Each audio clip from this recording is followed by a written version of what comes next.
We're going to Florida, and we're going to bring you back a victory to Jackson. Yeah. God the yard! What you say now, Chuck?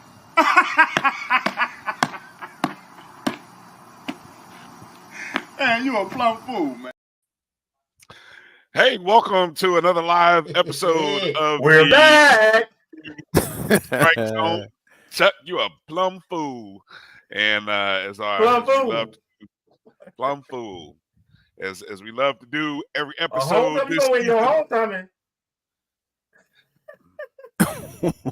What, Chuck? You gonna win your homecoming? You gonna beat Alabama State? Chuck, you a plumb fool. Hey, I'm sorry. Look, too soon. Well, some people don't want to talk about it, so I get it. Between that and attendance issues, I mean, we don't want to talk about other people's problems. We got enough stuff. We got enough stuff in our own house. Stop lying. We messy. We messy. We want to talk about theirs too. Exactly. That's what's pleasure. I took pleasure in that. I watched that game. Hey, that's what people can't understand. They can't understand because we just messy like that. You're watching the O&G Strike Zone. I'm Brian Fulford. It's Kelvin Rozier and Marcus Green. Good to be back with you. 3 days before the Rattlers invade the state of Texas, where it's sort of a bit of a historic trip. I'll get into a little bit later how long it has actually been since FAMU has played another HBCU in Texas. Let me just tell you, I've got friends whose parents, have lived in Texas for they're doing the math here, for over 50 years, and FAMU has never been to into their state, so to speak. So it's been over 50 years since FAMU has been to Texas. So a lot of excitement for the Rattlers coming to Houston to take on Texas Southern this weekend. But Kelvin, how'd you spend your bye week? How was your bye week over the weekend?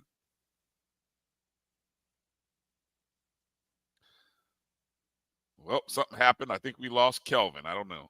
Absolutely watching football, man. I watched. Okay.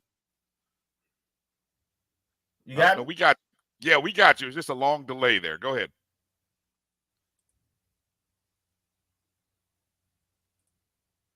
We got you. Hello, you there? Well, yeah, man. I was just watching a lot of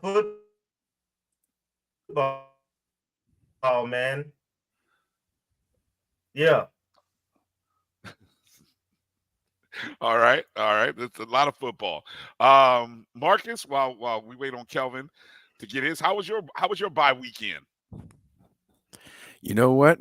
Got some stuff done. Because the Rattlers weren't on. I did catch a couple games, not full games, but I was keeping up with it to see all these upsets. So Coach Simmons was right on point. A lot of things that happened across the college landscape that was like, ugh. Oh well, I didn't see that one coming. Yeah, so we need to be on high alert. Yeah, we talked about the fact that there were three in total across the HBCU landscape. There were 14 schools that had homecomings, and six of them lost, including 3 in the SWAC. Jackson State, of course. Then you had Bethune-Cookman. I don't know who Rattler Nation takes more joy in, the Jackson State losing their homecoming or Bethune-Cookman.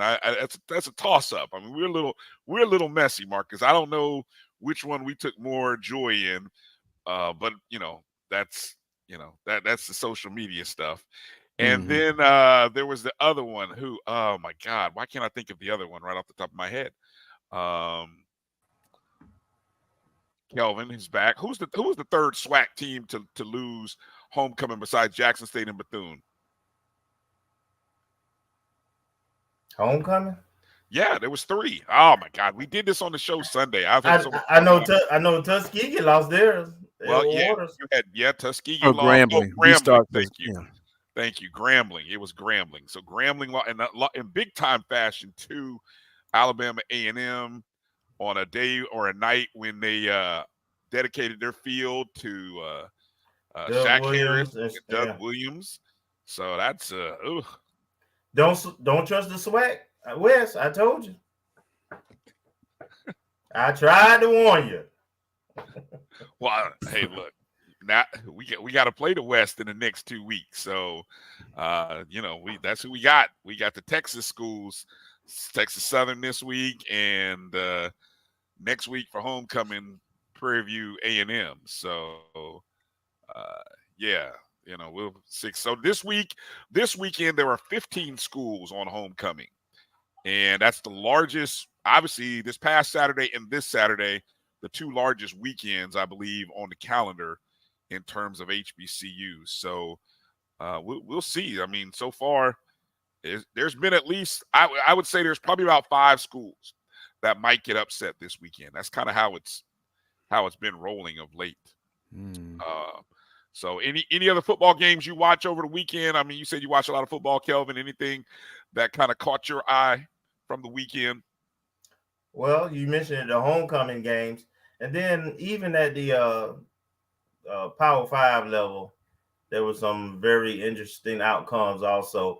And I think the most interesting one for me over the weekend was watching a 29-0 lead disappear.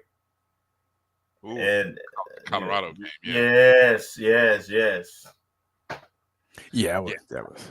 I didn't even watch that game until it was late. Until I just happened to see something trending on Twitter, and I'm like, "Oh, what am I watching?" And then I still fell asleep on it. So, that's pretty bad stuff over the weekend. So, coming up.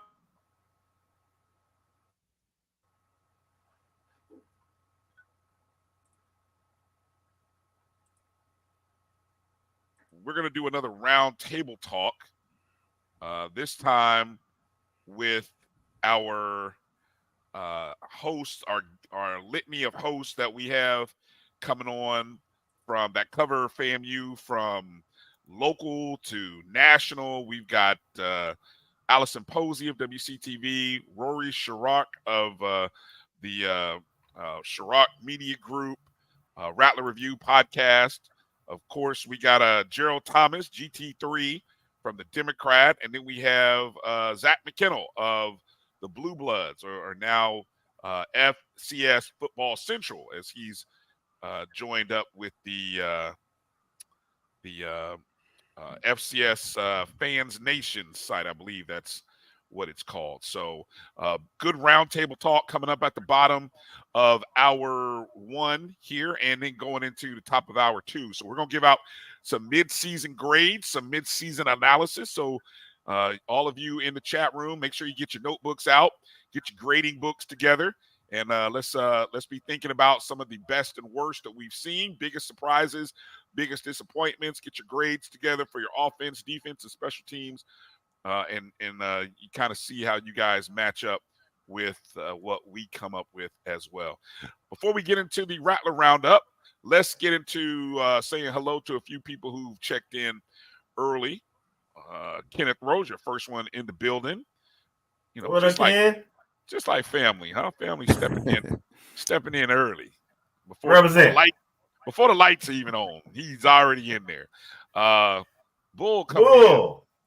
March. I'm wondering, does that mean, is he asking whether the Marching 100 is coming to Texas? I don't think they are. The answer is no. Y'all don't want us to get into that topic, do you? No, we got too much going on right now. Okay. All right. We'll let y'all talk about that in the chat room, though. If y'all want to discuss that, feel free. Have at it. Melissa Wilson jumping in. Good to see you, Melissa, stepping in. Tamara T coming in. Good evening to you. Good to see you. No Kakalaki. What's up? Coach Ferrasi coming in, checking us out. Coach Ferrasi, make sure you guys check out Coach on part of our Sunday show that we do right now during football season on the BCSN Sports Wrap every Sunday night, 6 to 8 Eastern. At Coach Ferrasi is where you can find him. Great talk. Who knows? All these hot seat coaches out here. Who knows? We might have a future coach on part of our show. That's who knows? All these jobs out there. We'll see what happens. I don't know if you want to go to St. Augustine, though, Coach. You'll be practicing on concrete. Hey, look, boy, that story came out. I was like, oh, that's horrible, man. You got folks. Yeah, boy. What up, Tony? Good to see you, brother. B Starks already checking in. Appreciate you with the tip. What's up, B Starks? Info. Mary 305, always good to see you. Hey, Mary. Hey, Matt coming in. Homecoming. Meredith coming in. Good to see you, Meredith. What's up, Meredith? Let's see. Who's this? Tammy Wheeler Garcia, Ken Garcia. The California crew. Yeah, California fan. What up, California? California love. All right. Good to see y'all. Thanks for checking in. Let's see. Joanne, there's some more California. We're picking up some folks from California thanks to the Garcia Musa family. All right. Appreciate y'all. Alrighty. Let's see. Jimmy Matt comes in. Kelvin, for your packing. So I know you got to pack. So J Mac said, don't forget the belt, snakeskin belt. Now, don't take that leather wood grain belt you got. Make sure you take the snakeskin belt. I got several belts. Might bring some snakeskin boots. Oh, it'd only be right. You're going to Texas, right? That's what they wear. I'm saying, yeah. And leather cowboy hat. Yep. Let's see. M. Mac Webb, everything has been. It's about 40 on them Rattlers. That's right. It's a good time to go in and drop 40 on somebody this weekend. Coming off a bye, fresh. Now you buy 40. Chuck Hunt checking in from I'm loving that Marcus. Chuck Hunt, good to see you. How's everybody doing in Louisiana? What's up, Chuck? Sorry about our homecoming last week, man. Yeah, we need more than a landline. We got to get the high speed. We got the high speed going there in Tallahassee, Mike. We got to get the high speed going on. Good to have you checking in, Mike. You got to hit me up. Let me know if that. I never heard back from you, Mike. You got to let me know. Hit me up, text me. Let me know. Before I don't want to say anything out of turn. So hit me up if you would. Kenya, how you doing? Kenya Sykes checking in. Good to see Marcus in the building. Let's see. Anybody else in here? Got Keith, Things Up Podcast checking in. Ashton Harris checking in. Edwin Moore. Let me see. I get everybody. Did I get everybody? All right. I got everybody. I got everybody. Yeah. I appreciate you. Yeah.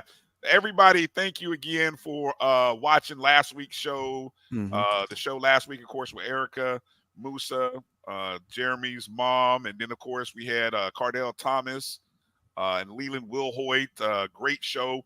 You can go and check those out on the show full stream. Even check out. We even got now the OMG StrikeZone YouTube page. So we're gonna also, while you're on the JBN page, you're gonna also start putting our content on the YouTube page. So that way it'll make it a little bit easier for folks who, after the fact, if you missed the live show, you can go directly and watch it there. It's I'd love to get numbers everywhere, but the people have asked us, and so we obliged. The people said, "Hey, for the people, we for the people, we for the people." Exactly. We give a damn. Hashtag we give a damn for the people. All right. let's get into a little. It's kind of odd that we go through the Rattler Roundup without starting with football because there was no football.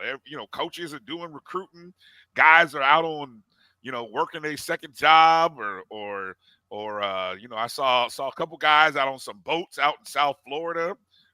So guys were really enjoying the bye week, and hopefully they come back refreshed. I've seen some good reports already from the folks like Rory and Gerald who were able to get to the practices on a daily, and seen some good videos, and so it's good to see. But we're gonna start with volleyball. The Lady Rattlers. Hold on. Let me get the graphics up. Anything you want to add in there while I load up these graphics here real quick, fellas? Anything you want to add about football? What is that you just did?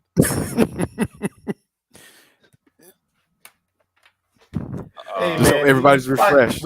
We spiked them putty cats. Hey, on their homecoming, I didn't even realize it, but yeah, it was their homecoming and it was senior night. So we did them double dog dirty with not only knocking them out on senior night, but also their on their homecoming or not homecoming. Yeah, the homecoming senior night. Defeated them 3-0. Some of the game notes, Caitlin Scroggins recorded a match high 4 aces.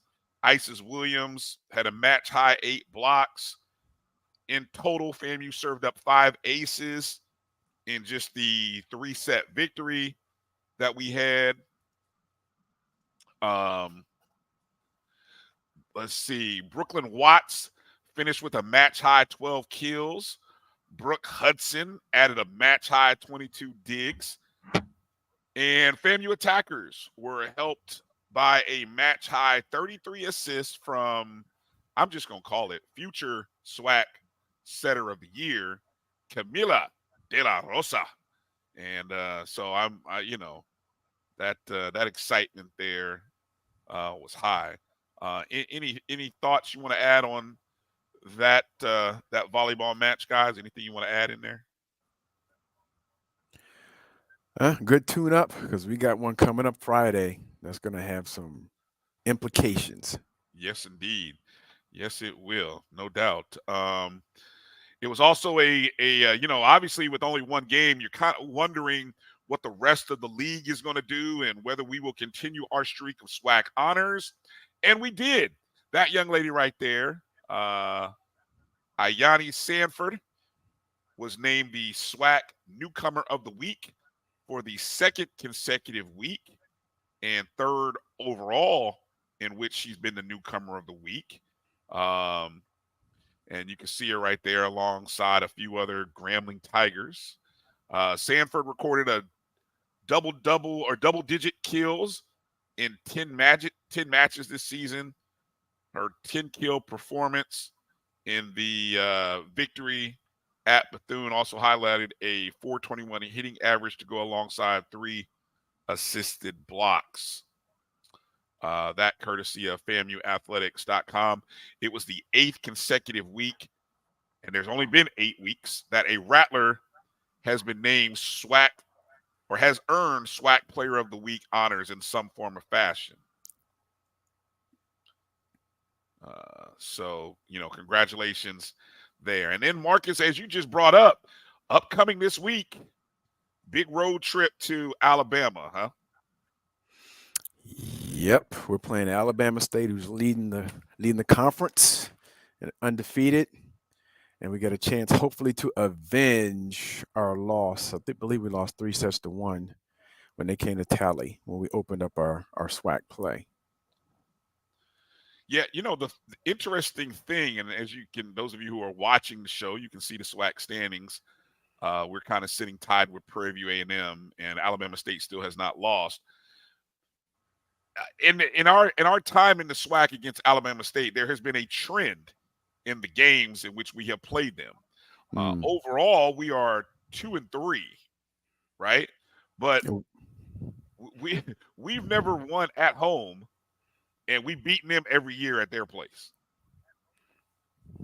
So yeah, and last year was epic. because I Oh remember my watching God. that on YouTube. I think Yeah. we were down 2-0, and Yes, we were. came back, and that last set, I was like, oh my gosh, are you joking me? I was sitting there on Sunday watching it like, oh, come on. Yeah. Great question here from Edwin asking here. Let's see. Edwin asked, did we go to watch volleyball games when we were in college? He said he was in the workforce and our team played across the street from our band room where he was almost every day. Do you recall going to volleyball games back in the day, guys? I don't. No. I remember football. I remember going to see basketball, men's and women's, but I, volleyball, I don't. I see you shaking your head, Kelvin. You went to a few? Toward the end, when the first 3 years, no, but we were really good. So yeah, I did catch a match here and there. Which year? Now, which year was? Now, when was this? Because in the late '90s. Let me see. So I was there on campus mid '90s, towards the late '90s. This was before. I think this was before the Coach Tony era. It would have been, yeah. Yeah. So I mean, we were okay, middle of the road. I mean, I know a few very beautiful young ladies that were on the volleyball. There you go. There you go. You there now. Yeah. Scoop, you trying to scout out. I mean, look, I didn't realize it until I realized it. And I was like, oh, you on the volleyball team too? Like, wow. Anyway, still be stalking people on Facebook. Anyway, did I say it out loud? I'm sorry. I catch myself.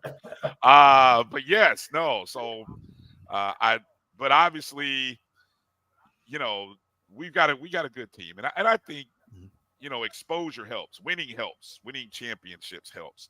I'd love to hear from somebody from that era. I mean, obviously you were in Tallahassee, Kelvin. You were very familiar with the Tony era, Coach Tony era, and that period when we were just super dominant. How were the crowds back then?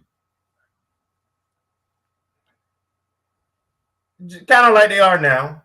It was hit and miss. Usually the volleyball games, they were at times where, you were competing against, say, the Moon or Avant-Garde or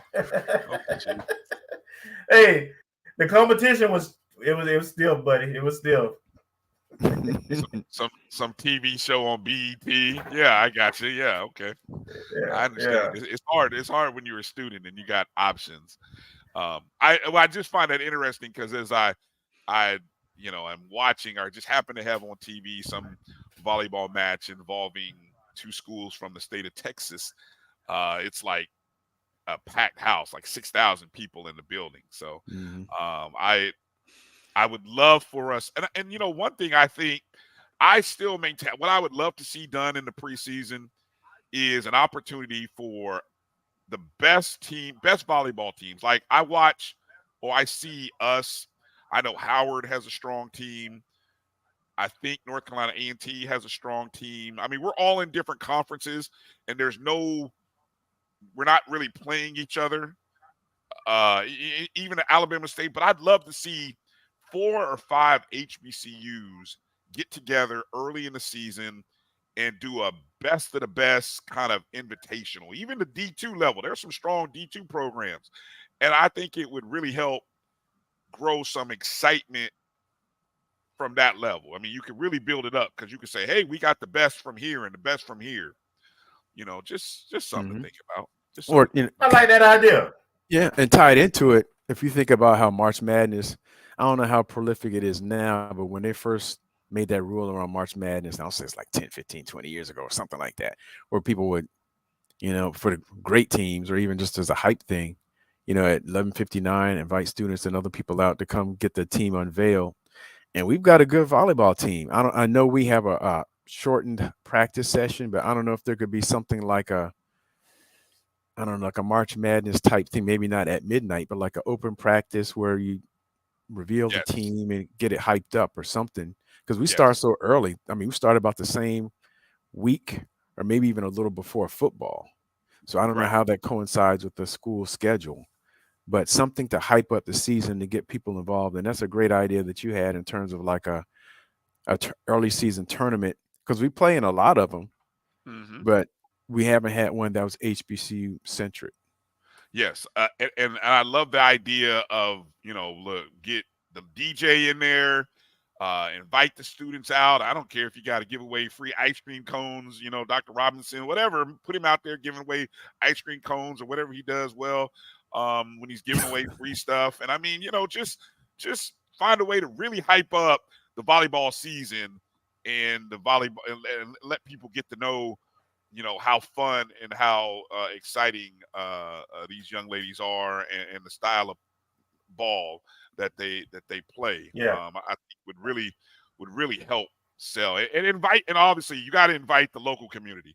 Every volleyball team from every club team in the city of Tallahassee would have to come out. I mean, because that's how you do it. You draw these young club teams and these high school teams out, man, that thing would blow up instantly, I think. So there you go. Another great idea from the ONG to our FAMU marketing folks who we know are watching. Go ahead and make that happen next season. Let's go to golf. Let's talk about, while we're in the roundup here, before we head out to our roundtable talk, Coach Rice and the boys doing work. Shot a 10 under on the second day of the SAS Championship, the D1 HBCU Invitational, to walk away with a win over schools like Alabama State, North Carolina Central, Prairie View, and defending SWAC champion Arkansas Pine Bluff. We were the only program to shoot under par at 7 under. And then, of course, we had the top 3 scores. Patrick Jean-Pierre shot a 4 under. Marcus Taylor shot a 2 under. Patrick Waldepole, I believe I said that right, was tied for 3rd at 1 under. Jonathan Scott, tied for 5th at even par. And then in 14th was Taylor Bell. And for his efforts, just announced today, Patrick Jean-Pierre was the SWAC Golfer of the Week. So shout out to Patrick. And let's see, the guys are on Monday, they're in Kennesaw, up in Kennesaw.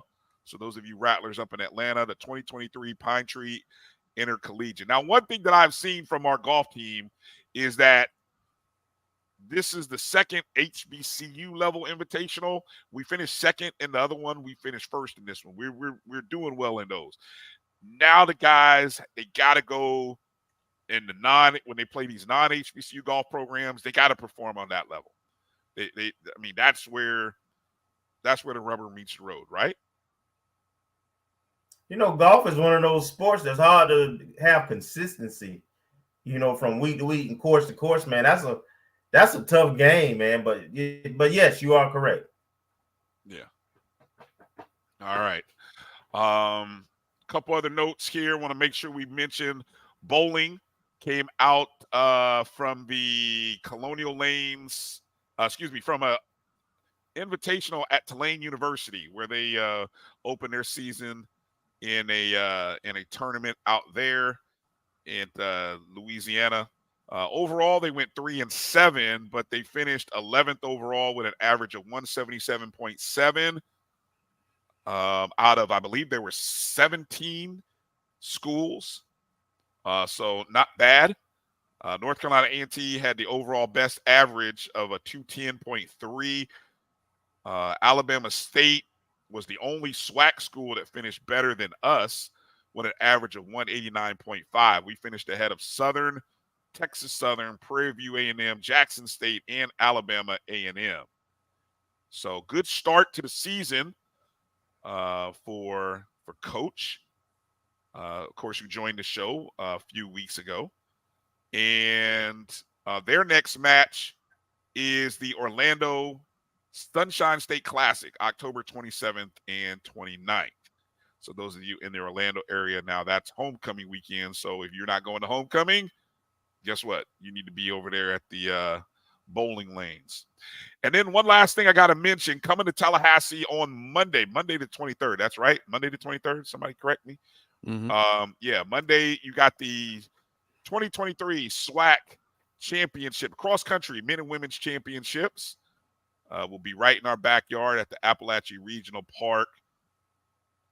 The men, nope, I wrote this down somewhere here. Who is it? The women start at 8 a.m. The men start at 9 a.m. So you can watch that live on the SWAC digital network. That'll be an interesting watch. I wonder if they're going to have the camera across the course or maybe just one camera in one spot. I was just wondering that. I don't know. Maybe they got some really, really healthy camera people, and they'll be jogging along with them. Marcus, I was thinking the same thing. That would be next level coverage right there. You got to have somebody who can kind of middle of the road runner, put a GoPro on them, and be like, "Hey, I need you to kind of not necessarily be the rabbit, but be the like slow turtle and kind of be there middle of the pack. And then if you need to jump across to the other side, I don't know, just be creative." Yeah, I know. You can't be a middle of the road runner with those your ladies. No, you can't. You probably can't. You volunteering? Come on, bro. Stop it. Stop it. Stop it. I think I can cover about maybe 10 yards, and then it's kind of like we're lucky if the camera's still stable after that. So, well, I'll do you by 1 yard. I'll do 11. Oh, look, I'll take the first 10, and then you can get the next 11. There we go. And we got we got at least 20 yards of coverage, maybe from the starting line to the end. One of us can be at one and one at the other. All right, let's. That's going to do it for the Rattler Roundup. That's everything you need to know that's going on with our Rattler programs from this past weekend and what's ahead for them. Let's get ready to take our first break and come back with our roundtable talk as we bring in Zach, Alison, Rory, and Gerald, and let's get into talking about the midpoint season for FAMU football and athletics. You're watching the O&G Strike Zone right here on the Black College Sports Network. We'll be back in 2. It's never too early to plant the seed, to share the tradition, and instill a sense of pride in your HBCU with your little ones. HBCU Pride and Joy Children's Boutique helps you share your school spirit with a wide selection of adorable kids apparel and accessories officially licensed from your favorite HBCU. Visit hbcupridejoy.com and follow us on all social media at HBCU Pride Joy on Facebook and Twitter. This is Brian Fulford. AD Drew and I are co-hosts of the BCSN Sports Wrap. We talk about all things related to HBCU athletics. From the games, teams, coaches, and fan interest stories, we cover it all. You can find our shows on Facebook at BCSN Sports Wrap, YouTube at MyJBN Online, and everywhere you listen to podcasts like Anchor, Spotify, Google, and Apple Podcasts. You can also find the show on the Jericho Broadcast Network's app. Make sure to download. We look forward to you joining the conversation and being a part of the show. I'm returning to Clinton Paris, and Tampa's my community. I grew up here, went to school here, and my wife and I make our home here. What makes Tampa special are its people. So when I represent someone injured in my community, it's personal. Call my office and speak to a real lawyer and not some referral service. I will fight the insurance companies to get the settlement that you deserve. At the law office of Clinton Paris, we take the pain out of being hurt. Since 2002, Empowerment Resources, Inc., a nonprofit organization, has empowered more than 1,500 youth and adults in Duval and surrounding counties. Through its programs, Journey into Womanhood, Girls Mentoring, Life Skills for Teens, and Parenting Education Coaching. To get involved with programs, volunteer, or donate, visit www.empowermentresourcesinc.org. Follow us on social media, facebook.com/empowerment.resources and instagram.com/empowermentJAX.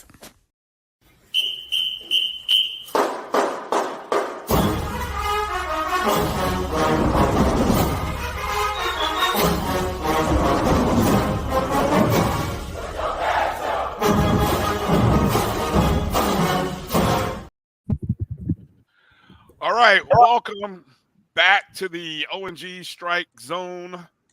Brian Fulford, Kelvin Rozier, Marcus Green. As you can see on the screen, we got a round table of folks here to join us tonight.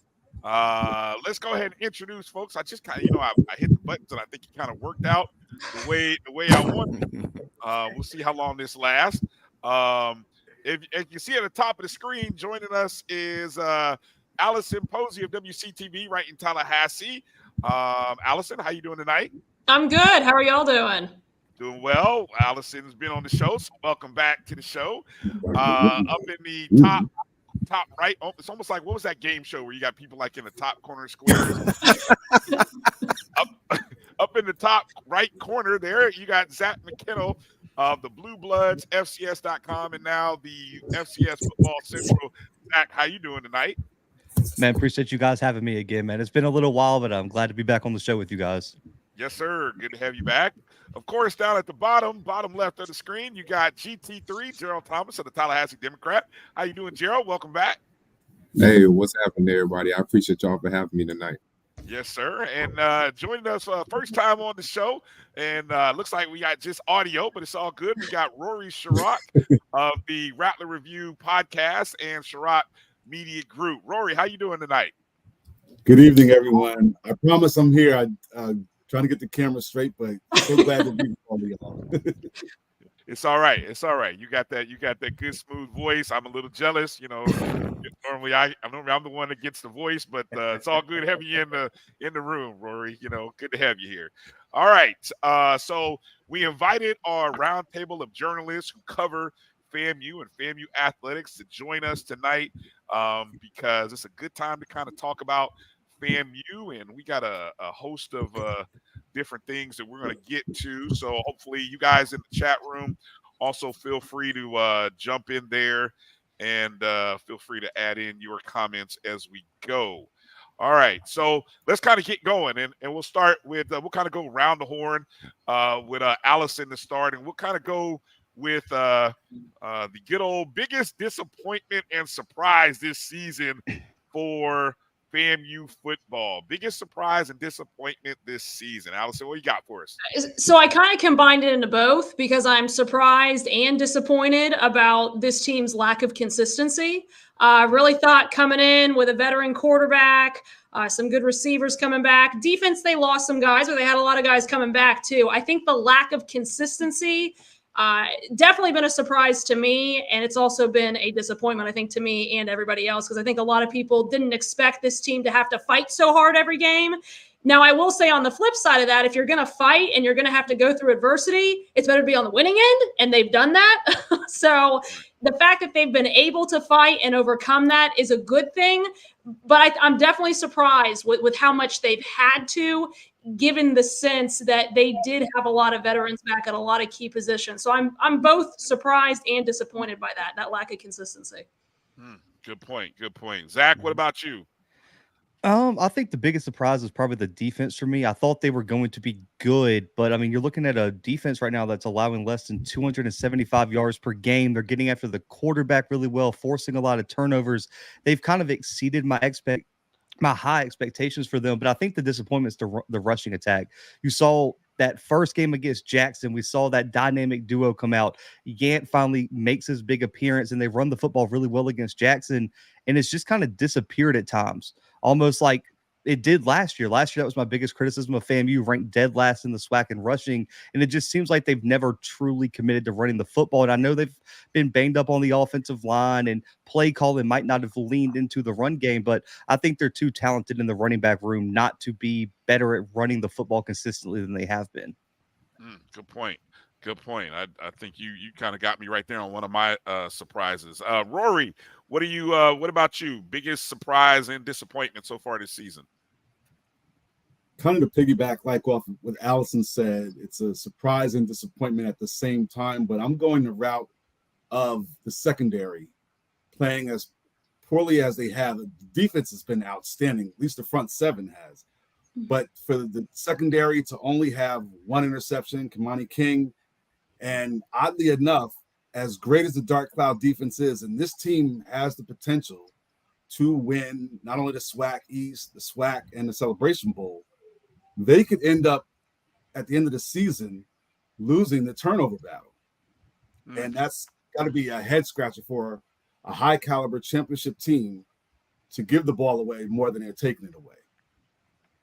Oh, good points. Good points. How about you, Gerald?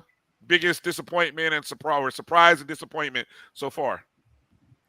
Well, I'll say the biggest, like Alison said, the biggest surprise and disappointment is the lack of consistency on the offensive end. I know it's a new look receiving room, new look running back room, but like you said, you have a veteran quarterback that's coming back in the same system for the first time in his college career. And just to see how it's always it's always one another. This is going to be a slow start and maybe a good finish or a good quarter that's going to allow them to run away with the game, or it's going to be a fast start and then it's like you just coax to the end of the game.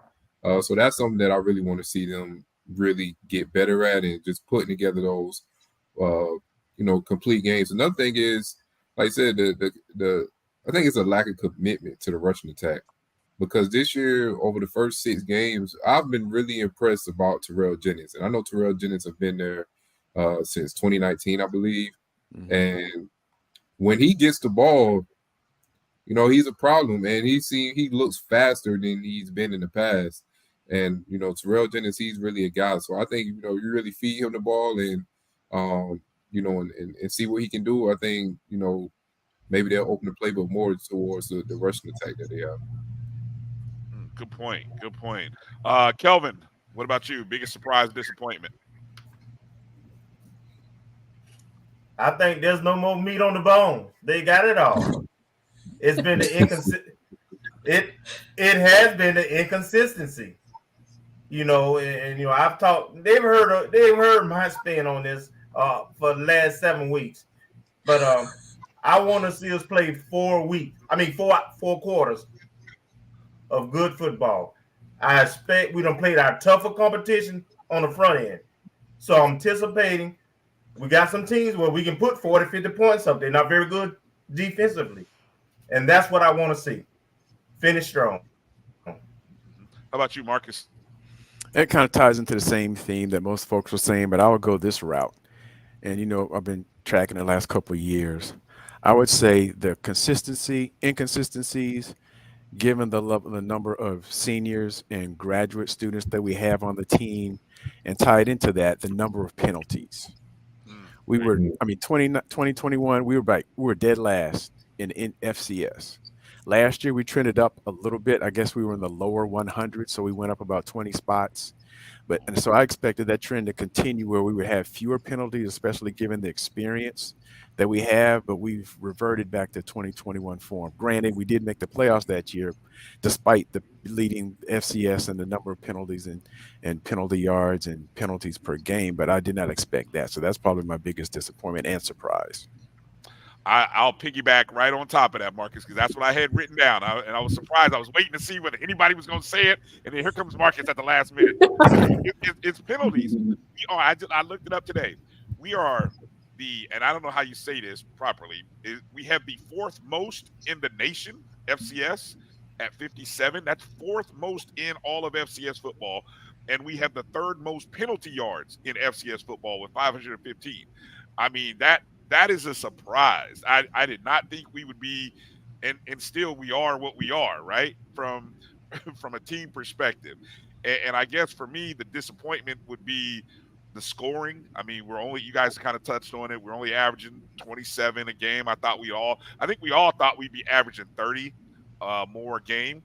And also I thought our completion percentage passing would be better. I remember us talking in the preseason, the goal, if we could get to that 60, what do we say, 64, 63? 65. Yeah, 65. Like what, how many points and what would this season look like? And we're only at 58. We're at 58. We are what we are in terms of points wise, and we still have the top quarterback in the SWAC.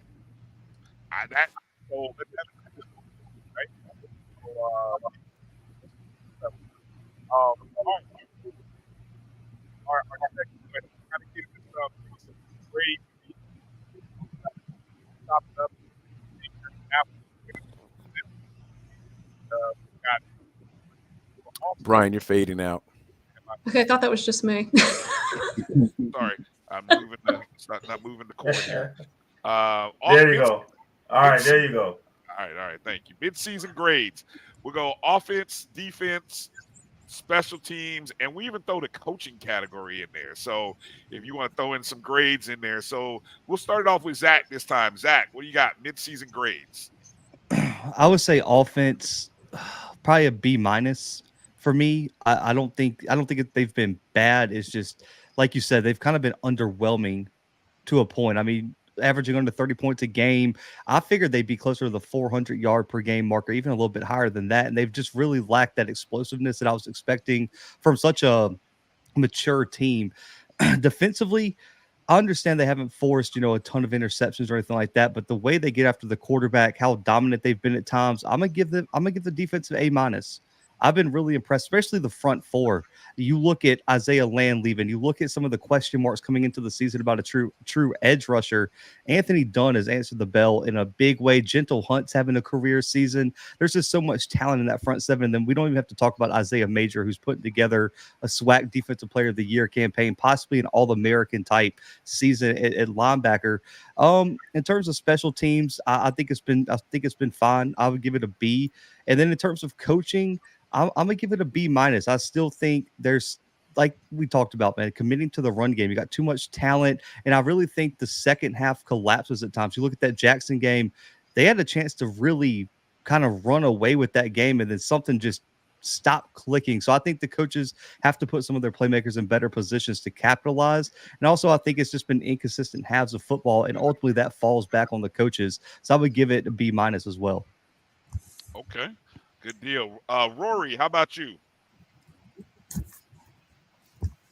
Well, for me, I'm going to give the offense a B-, simply because, like, the overriding theme, the running game has been a problem, especially the way it came out in that Jackson State game. And I really thought in the Jackson State game, the offensive line were collectively the MVP of the Orange Blossom Classic. And I really thought that their commitment to the run was going to be something we were seeing week in and week out. So for that, I will give the offense a B-. Moose is playing well, but again, the completion percentage, we thought that it might be a little bit higher. The defense, I mean, I know the secondary has had their issues, but the way the front seven has been playing, I'm going to give them an A+. And one of my favorite stats is third down conversions.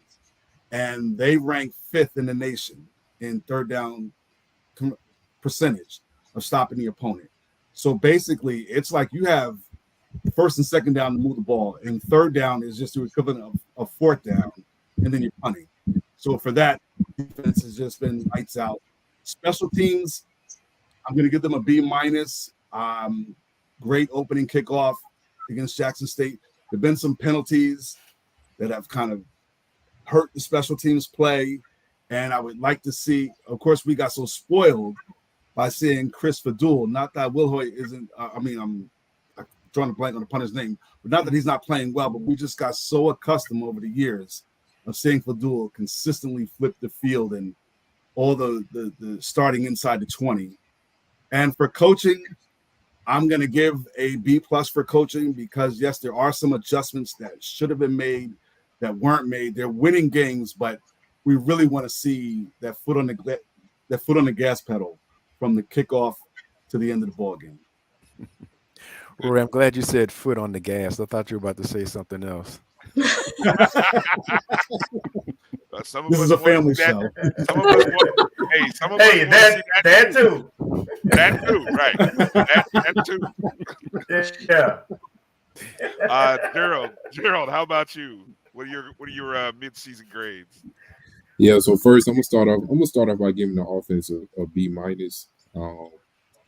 They just got to get right, man. Like Coach Simmons said, what game was that? After the Mississippi Valley game, he said he pulled the offense to the side and asked them, "Do y'all get tired of defense carrying y'all?" And I feel like that spoke volumes that he would actually say something like that, because I think he sees it too, and I think that's a way that you can motivate them. Because I think a lot of people see it that way. A lot of people may say, "Oh, they didn't have this all-star defense, they would be a very beatable team." So I'm gonna start off with that. Jeremy is playing well. He's trying to get accustomed to those receivers. I really enjoy how he really utilized the tight ends over the last few weeks. I was a little league tight end, so I hold a special place in my heart for tight ends. So, I just want to see them just go from start to finish. Defense, I'm gonna give them an A. Fifth team in FCS, fifth total defense in FCS. And defense is just crazy. You know what I mean? I had someone come to the game. They was like, who are players to watch on defense? I was like, everybody. Just watch the whole defense. Just pick a player each player and just watch them. You would like to see the DBs get some more interceptions. Kamani is the only one with an interception. So for them to get that A+, I want the DBs to step up and get some turnovers this weekend for their grade to move up. Special teams, I get them a B. And like Rory said, we're so used to seeing Chris Fadul flip the field, but Trey Woodholt is doing well too. I think he's 17th in the nation in punting in the FCS. But also we've seen some blown coverages on kick return. So if they can get that figured out, then I think the special teams will be well off, and you won't have to worry about putting your defense in unfavorable situations, even though the defense usually doesn't fold even when put in those type of situations. Anyway, coaching, I was kind of teetering between a B and a B-. If I had to choose, I would give them a B-, just to kind of motivate them a little bit to really be able to manage this talented of a team. I think that's one of the big challenges. This team knows that they're talented. So you kind of have to coach them up a different type of way to really get them to reach their maximum potential. And if they erase all those mistakes, the penalties and the blown coverages on kickoffs and being consistent, man, just imagine what this team can do this season. So that's my grade so far through 6 games. Good job. Alison, what's your grade book looking like? I think offense, I give them a B-. I agree with everybody. I mean, going last kind of sucks because I feel like I'm just repeating what everybody else has said. But I don't think we've seen the full potential on this offense yet, which stinks because we're midway through. But it's also kind of hopeful because what can we see if this offense can get it together? The run game hasn't done what it needs to do. I think the receivers have some drops that they shouldn't be dropping. Moose is like 58% completion on the season. Not terrible. Could be a lot better. His decision-making sometimes is a little bit questionable, which again surprises me because he is a veteran quarterback. So I give him a B-. The defense, a B+. They've only allowed 12 touchdowns on the year. That leads the SWAC. And everybody's talked about it. This defense has a bunch of freaks on it. They're fun to watch. They're good. They sometimes, like Gerald say, carry the offense. So I definitely give the defense a higher grade than that offense. They get a B+. Special teams, I give an A-, guys. I know everyone's kind of dogging on Trey Wilhoit. He's averaging 43 yards a punt. Like, the guy's not doing a bad job. He's, again, top 20 in the nation. We're perfect on PATs for the year. They're doing what they need to do. And I think it was Gerald said too about the penalties. I mean, there's some things they need to clean up, but overall Trey's doing a great job. And so is the kicking game. Coaching, I give him a B-. I think, again, opening up that run game, not being so conservative with it. But also this team has to get over playing with their competition. And that, I think, falls a little bit on coaching. You have to give them that extra push and not let them hang around. If somebody needs to be put to sleep, put a team to sleep. And I think that comes back. It comes back on the guys, but it comes back on the coaching too. How are you coaching them to make sure that happens? So I think the coaching can do a little bit better. I give them a B- for the year so far. Nice. Marcus, what's your grade book looking like over there? Pretty much the same as everyone else's. I'm not, in the interest of time, I'm not going to go through like full grades, but I think just as a reflection, I think on our preseason show that we did, we talked about this could be the closest approximation to a Billy Joe Gulf Coast offense that we've seen in years based on the experience we had coming back, having to find a replacement for Xavier Smith, but with all the experience at receiver, rejuvenated running game based on who they recruited, and the offensive line. So I would definitely give them like a high B on the offense, but there's a lot more potential to reach. Defense, it's been lights out. with the exception of I'm surprised at the secondary play, just like Rory said. You know how there's been a couple plays that we can remember, either in the Orange Blossom Classic and I think against Southern and one other game where someone got behind us and it did seem like the DB was in trail position, was kind of jogging, not putting full effort, trying to strain. I think Coach mentioned that on either one of the shows this week or maybe late last week, that he wants to see the DB strain a little more. And if you think about it, if those plays have been defended, those long touchdowns, we could be looking at an even lower scoring average for the defense, or not having given up a touchdown either to Jackson State or somebody else on a long play. Special teams, I would give probably a B+, because they were shaky in the Orange Blossom Classic as it relates to kicking. I believe we got 2 kicks blocked, 2 field goals blocked. But then we got that straightened out. I think Coach mentioned, or someone mentioned, that they put players with a little bit more length and girth on the outside based on film review from special teams and Orange Blossom Classic. But that kind of got balanced out by opening kickoff touchdown. And we've given up a couple good returns. So, and the punting, I think, is pretty much maybe on par, maybe a slight tick, and is very slight than what we're accustomed to with Chris Fadul. So I would give them a good grade, and we've cleaned up the field goal kicking, or the goal kicking, field goal and extra points. So we haven't had to block. I don't believe we've had one since the Orange Blossom Classic. No, I don't think we have either. How about you, Kelvin? Your grade book look any different than anybody else's that has been already out?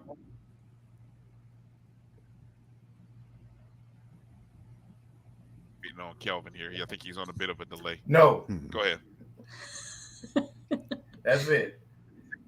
That's it? What'd he say? No. Keep it going. No. All right, there it is. Beautiful. I love it. I love it. My lowest grade was a special teams with a C, because I just keep thinking about those kickoff returns, how we just look bad on special teams on kickoff returns. That's on kickoff return defense. That's it. Everything else, I put that as a C. Okay, let's go. Where are we at? MVP of the season. Now this is kind of odd. Mid-season MVP, offense, defense, special teams, newcomer. Obviously, a little bit of these can be combined. So let's see let's see. I think we're on Gerald. Gerald, I think it's on you to go first. All right, Gerald, let's go. Mid-season MVP through the first: offense, defense, special teams, and then newcomer. And obviously combined if you got to. Yeah. I don't think I'm gonna combine though. I feel like that's taking it. I think that's taking the easy way out. For offense and MVP, you already know MVP is a quarterback's award. You know what I mean? So I'm gonna give it to Moose. But I don't want that to mean that he can't get better, because Moose can be way better. Like I said, his decision making is questionable at times. I think sometimes he overthinks, but at the end of the day, he's the best quarterback in the SWAC. You know what I mean? So he has to continue to show that for him to maintain this MVP honor that I'm giving him to stay towards the end of the season. Defensive MVP, I'm gonna give it to Zay Major. 3 double-digit tackle games. I was going back and forth. People know how much I love Anthony Dunn. Anthony Dunn, if he would have won the Florida Classic MVP last year, it would have been because of me. So Anthony Dunn, that's Anthony Dunn. He's a star in the making. But I put Isaiah Major over him because Isaiah Major, he's that voice of the Dark Cloud defense. You know what I mean? I think everything starts and ends with him. So and he puts that out on the field, just like when he got that interception against Alabama State, and just seeing all those guys, rallying around him. I believe that was his first career interception, and for him to return that, I think he played a little bit of running back in high school too, the way he was out there stiff arming folks and all that. So I just got to give it to Isaiah Major, and I don't think I got to tell him, but I need to tell him congratulations on getting the invite to the Legacy Bowl. Right. What's next? Special teams. Special teams. Special teams. I'm gonna give it to Will Hoyt. I mean, I know people. I know a lot of people compare him to Fadul and all of that, but I mean, Will Hoyt is Will Hoyt is an All-American too. He's an All-American punter too. Like I said, he's top 20 in the nation in punting. So I'm gonna give it to him, man. I know he's happy to be back home. Man, also Will Hoyt has another year of eligibility. If y'all didn't know, he got another year after this. And lastly, newcomer, I'm gonna give it to another hometown kid, Marcus Riley. I got a stat line right here: 20 receptions for 329 yards and 3 touchdowns. And we all remember how the season began with Marcus Riley. So I'm gonna give it to him.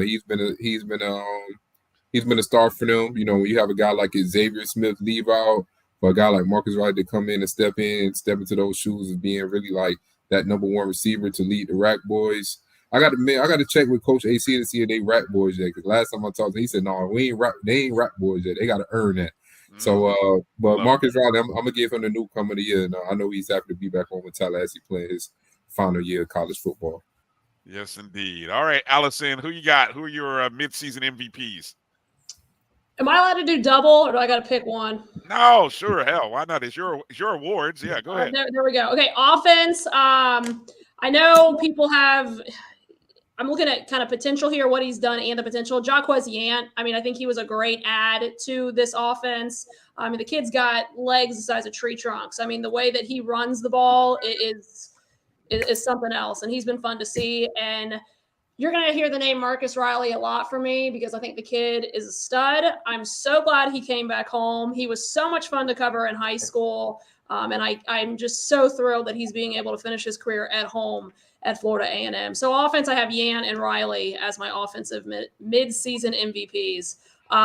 Defense, Isaiah Major. I mean, again, the guy – it speaks for himself. The way that he's led this defense, he was one of the leaders that we talked to a lot during this summer about guys stepping up in the spring to take over, guys that had left, and he was one of those leaders that people looked out to. So Isaiah Major's taken that role and ran with it and has had a really good fall. So defensive MVP is definitely Isaiah Major. Special teams, saying his name again, Marcus Riley. He's done a great job. Again, we talked about how the season started.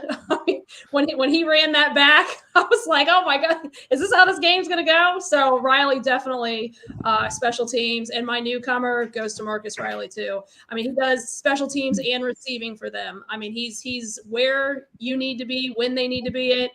He is the guy, I think, for FAMU. And again, just super thrilled for him that he gets to wear the Rattler uniform this year. Awesome. Yeah, I forgot you covered a lot of these guys in high school. Oh, yeah. So I just saying that, too. I mean, the fact that Yant, Riley, Trey Wilhoit played at Childs. I mean, the fact that we get to cover them, went to their signing ceremonies, and now we get to cover them in orange and green. It's just the coolest thing for all of us to see them succeed and doing as well as they are. So just always have love for the hometown guys. Nice. Very well. All right, Zach, what are you looking like? Who you got MVP levels?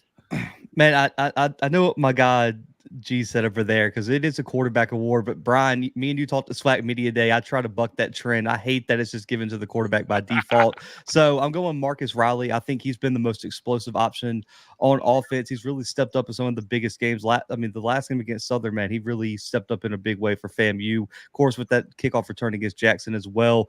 He's leading the team in receiving right now. I think if they keep feeding him the ball, he's just a playmaker. He's going to go make plays, which makes him my newcomer as well. Defensively, listen, I'm an O lineman at heart, so I love a good edge rusher. I got to give it to Dunn, man. He's been unblockable at times. And I think you have to give him a little bit more credit, too, because of the role he was trying to step into. Everybody was like, who's going to be the next Isaiah Land? Who's going to replace Isaiah Land? And it's just, you got to live in that shadow. And he's done a heck of a job stepping up and really making the plays in the biggest games and having some massive games. I want to say he's one of the top edge rushers in the country right now. And then Will Hoyt gets to special teams. I think, like you said, it's always hard following up, Fadul and what he was doing. But listen, he's an All-American for a reason. He was doing it at his previous school as well. So I'm going to give special teams to Will Hoyt. I love it. Hey, look, everybody, we can see Rory Sharrock, ladies and gentlemen. Good to see Rory. If you didn't see me, but no, Rory, looking good. You got, man, Rory, you got good voice, you got the good beard going on, and man, you're killing it. All right, what's your MVPs looking like, Rory? Okay, yeah, I'm gonna fall in line. I do hate that, whether it be the Heisman or the MVP, it's always a default quarterback thing. Okay, we get it. We're in the passing era, and we all love it. But I'm going to go a different route, and if I think I got the numbers correct. I know Jalen Goss hasn't played a lot of games, like he's missed some games, but I think he's only given up 1 sack. And we know that the rushing attack hasn't been the best, but since FAMU is so pass happy, you got to go with the offensive line. And a guy like Jalen Goss, and I think Colvin as well, I think they both are about like maybe 1 or 2 sacks for the whole year. And think about, I think Musa has well over 200 attempts. So when you think about how many times he's dropping back to pass and his uniform isn't getting really dirty other than sweat stains, that means he's getting some great protection. So I'm going to go Jalen Goss. I'm going to go totally different, not even a specialist from the offensive line. Defense, I mean, come on. It's Isaiah Major. Anthony Dunn is – FAMU has a chance to lead the SWAC in sacks 3 years in a row. Yes. And Anthony Dunn is really doing big things. And I feel you, G, on your vote for him. But Isaiah Major really is just the heart and soul of this defense. And I've had this running joke with him dating back to last year that you should fall out of the bed with 10 to 12 tackles, and then everything else is house money. That's just how good he is and how much of a ball hawk that he is. Newcomer and special teams, I got to combine it. Marcus Riley, what more can we say? I mean, what a welcome back to Tally. And I'm in South Florida with that kickoff return, and he just does everything. We might as well put him in the Wildcat more often and let him do what he does there. I mean, Alison saw all of that great stuff in high school, and he is just such a phenomenal talent, and he is really doing it up. Special teams on the return and just in the passing game. So he gets my award doubly for in that area. Man, that's good stuff. I think I'm doubling up on a lot of these. Kelvin, you got any awards that look different than anybody's here? I mean, Rory went like off the page with the offensive lineman, but I love it. What about you, Kelvin?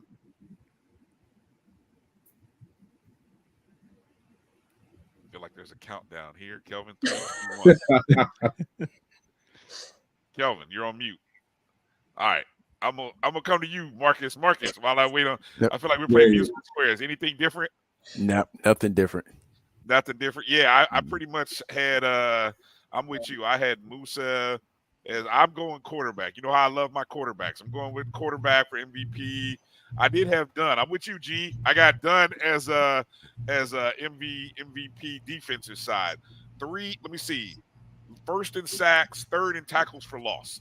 And I got a feeling he's going to be first in both categories. And the voters are going to have a tough decision at the end of the season. Are you going to go with Major or are you going to go with Dunn? And I hope they don't split the vote and then it ends up being somebody like Colton Adams. I mean, I all love the Colton Adams over at Alabama State, but I worry that the SWAC voters are going to say, oh, who do I choose between the 2 FAMU guys? And then it ends up going to Colton Adams on points. I'm just a fear. So anyway, that's what and then I got Marcus Riley, not only for special teams, but newcomer. Hey, has anybody looked into the fact that we opened the season with a opening kickoff? How many other schools or teams have done that? And I'm knocking on wood, fingers crossed. If we end up winning a championship, how many other schools opened the season with a kickoff return touchdown and then won the championship? That's just research for all you media folks. You guys got teams of people that you can put on this. You know, I'm working for a job, but you guys got researchers. All you guys got researchers, you know. So anyway, let's go to who has researchers? That's what I was wondering. I was wondering who they were. Researchers right here. One man on. All right, so see, we just dispelled a myth that everybody has, is that all of us and all you guys have research staffs. Okay. All right, let's go to let's kind of quickly go through we'll just kind of go around the horn quickly. Offensive play of the year, mid-season offensive play of the year. Let me see. I'm gonna go to Gerald. I may go out of turn here, so bear with me. Gerald, offensive play of the year, quickly. Man, I was hoping you was gonna choose me last. All right, I can come to you last. Who's still? Let me see. Who's ready? I'm gonna say Kamari Young's touchdown against Alabama State, just because he a tight end. I rock with the tight ends. All right. Offensive player of the year. Allison said she's ready. Allison, what's your offensive player of the year? Oh, was this play or player? Yeah, play. Oh, Like, Lord. can you think of like one play? Did I word that poorly? No, I don't know how to read, apparently. That's all right. Play of you got to come back to me. All right. Because I didn't player of the year. I got you. How about you, Zach? You got a play of the year so far? Yeah, it might be recency bias, but just because of how competitive that game was on the road in Baton Rouge, that game-winning touchdown pass, the fact that Gassett broke that tackle going into the end zone, man, he protected. Because if that's a strip right there, who knows what happens going down in that game. So I'm gonna give it to that game-winning touchdown from Musa to Gassett against Southern. Nice, good choice. Rory, how about you? Offensive play of the year so far? Same thing. The Southern game-winning touchdown. Allison was there. That was a big play. I mean, not to say that it would have derailed the season, but Southern is a very good team. It was on the road. And then if you think about all of the backlash that Musa had coming into that game from how poorly he played, well, the Mississippi Valley State game. So for him to throw the game-winning touchdown, that's the play right there. Yeah, right. I'm going to agree, and not just because I read this wrong and I'm an idiot, but I am going to agree with that, because being there at that game too, it was such, as you would expect, it was such a hostile environment at Southern. It was loud. I'm a wimp, but it was kind of cold. It was just the way that fourth quarter started with the light show and the little scuffle at the middle. Like, there was so much intensity heading into that fourth quarter, and then Southern scored, which – I'm still not 100% sure he crossed that plane for the touchdown, but I mean, there was so much going on in that game for them to drive down the field like they did. I definitely, and to get that play heading into a bye week too. So you have all that emotion. You kind of have 2 weeks to kind of let it settle, get better before going to Texas Southern. I think that's definitely the play of the year. They had to win that game, and they had to win it on the road, and they did it in fashion. Nice. Marcus, I got one. Marcus, do you have one? Well, I know we're short on time in this segment, but what do you got?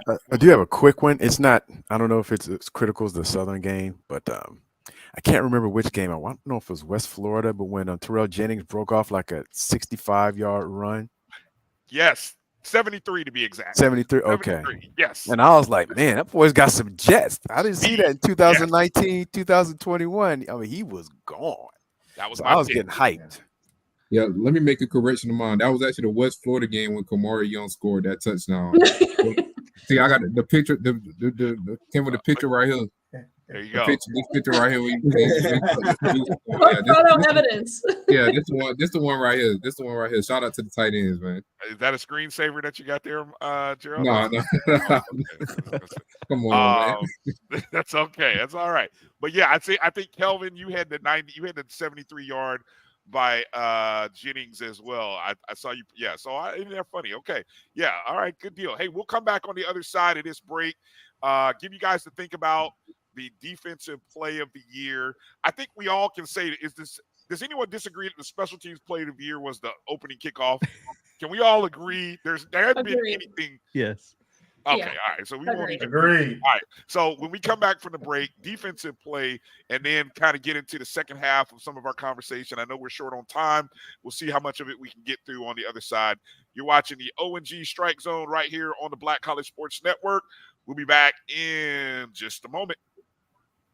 If you think all pads are exactly the same, think again.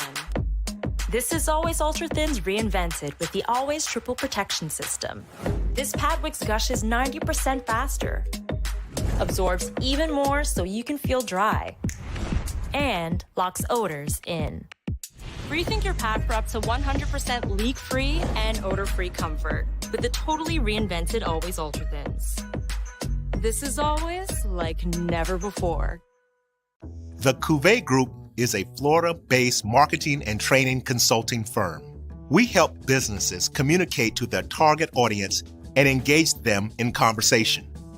We also help to expand their audiences, which will ultimately result in growth for those organizations.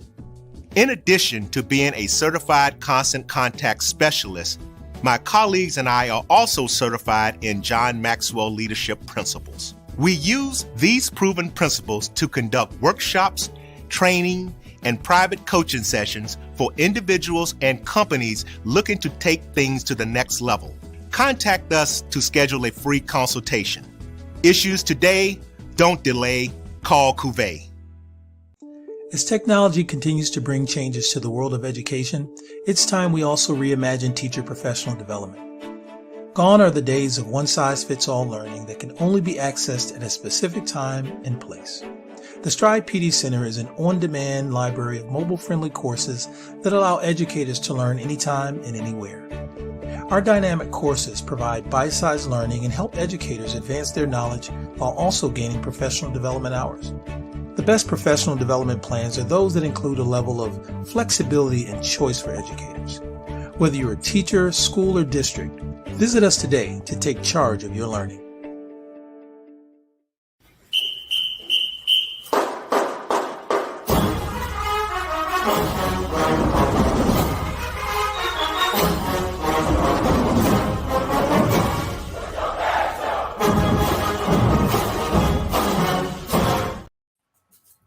All right, welcome back to the ONG Strike Zone. As you can see, Brian, Kelvin, Marcus, joined by our roundtable of FAMU journalists, or journalists who cover FAMU, a better way of saying that. Alison Posey, Rory, Sharrock, Gerald Thomas, and Zach McKinnell. All right, so in the last break, we kind of left off just a little meat on the bone, defensive play of the year, top defensive play that we have seen, that you have seen this year. Alison, I'll start with you. What do you got? The Alabama State pick six. What was it, 14-10 when Isaiah Major picked off that ball, took it back.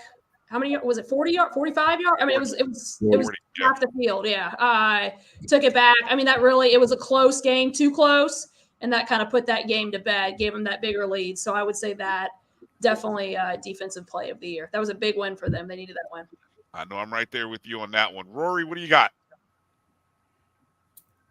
The Isaiah Major pick six. He is a former running back, and I like really the run after the catch, the way he shifted lanes, and I think he even switched the ball from one arm to the other arm to move it, so if he fumbles, it goes out of bounds. Just showed his instinct and his talent, and I think FAMU was still going to win this game, but that just how that solidified it. And the crowd was just so electric. That's the play right there. And did he hurdle some guys? He may have hurdled two people. Yeah, he did. He did do a hurdle too. Yeah, isn't that crazy? Might even be the second best run of the year, period. Zach, what do you got? Yeah, it's the pick six. I think everyone's kind of broke it down. I mean, in that moment, to kind of put that team away, it's got to be the pick six. Gerald, what about you? The pick six. I love seeing players just go into a different element outside of their position. And Isaiah Major, he went from a linebacker to a running back. So I really enjoy watching that play. Marcus, Kelvin, you guys got anything different? Because that's sure enough what I wrote, the pick six. What about you? You got anything different? No, but the best part of this pick six was the stiff arm and him taking his helmet off at the end. I love the ending. What about you? Anything different, Marcus? Nope. All right. So let me transition here. We're going to kind of move forward because I know everybody's time is valuable tonight. But let's go to second half projections of FAMU for this season and then maybe the rest of the SWAC. If you can think about the second half projections for FAM, what do you think it'll be? And then who's coming out of the West? If you kind of just talk about the rest of the West. So, Rory, I'll start with you. The second half predictions? Yes. Yep. We'll be here. We'll all convene in Tallahassee for the SWAC championship game. I don't see this team losing. I know that there will still be some close games, and I'm going to go out on a limb and even say this. The Florida Classic is going to be very close, and people are going to be on the edge of their seat at the half. But the Rattlers are going to win that ball game. But this is a rivalry game, and even though Bethune is going to have absolutely nothing to play for except for wanting to spoil FAMU's hopes, because they're already going to be on the high of winning the East Division and get ready to play at Bragg in 2 weeks after that game. Bethune is going to play them very, very close in the first half, but FAMU's going to pull it out and get that dub. All right. Any thoughts about who might come out of the West? Oh, the Wild Wild West. It's going to come down to the Bayou Classic. I think whether win or lose for Grambling, no matter what Southern is doing, Prairie View or Alcorn is trying to get in and they need some help from the Bayou Classic, that's what's going to determine the West champion. Okay. All right. I Zach, got Southern. Oh, you got Southern. Okay. You got Southern. Okay. There it is. Call your shot. Zach, what do you got? Yeah, I think FAMU kind of walks through the rest of their schedule. I mean, right now they've played the 102nd, easiest schedule in the country. The rest of it ranks like 111th.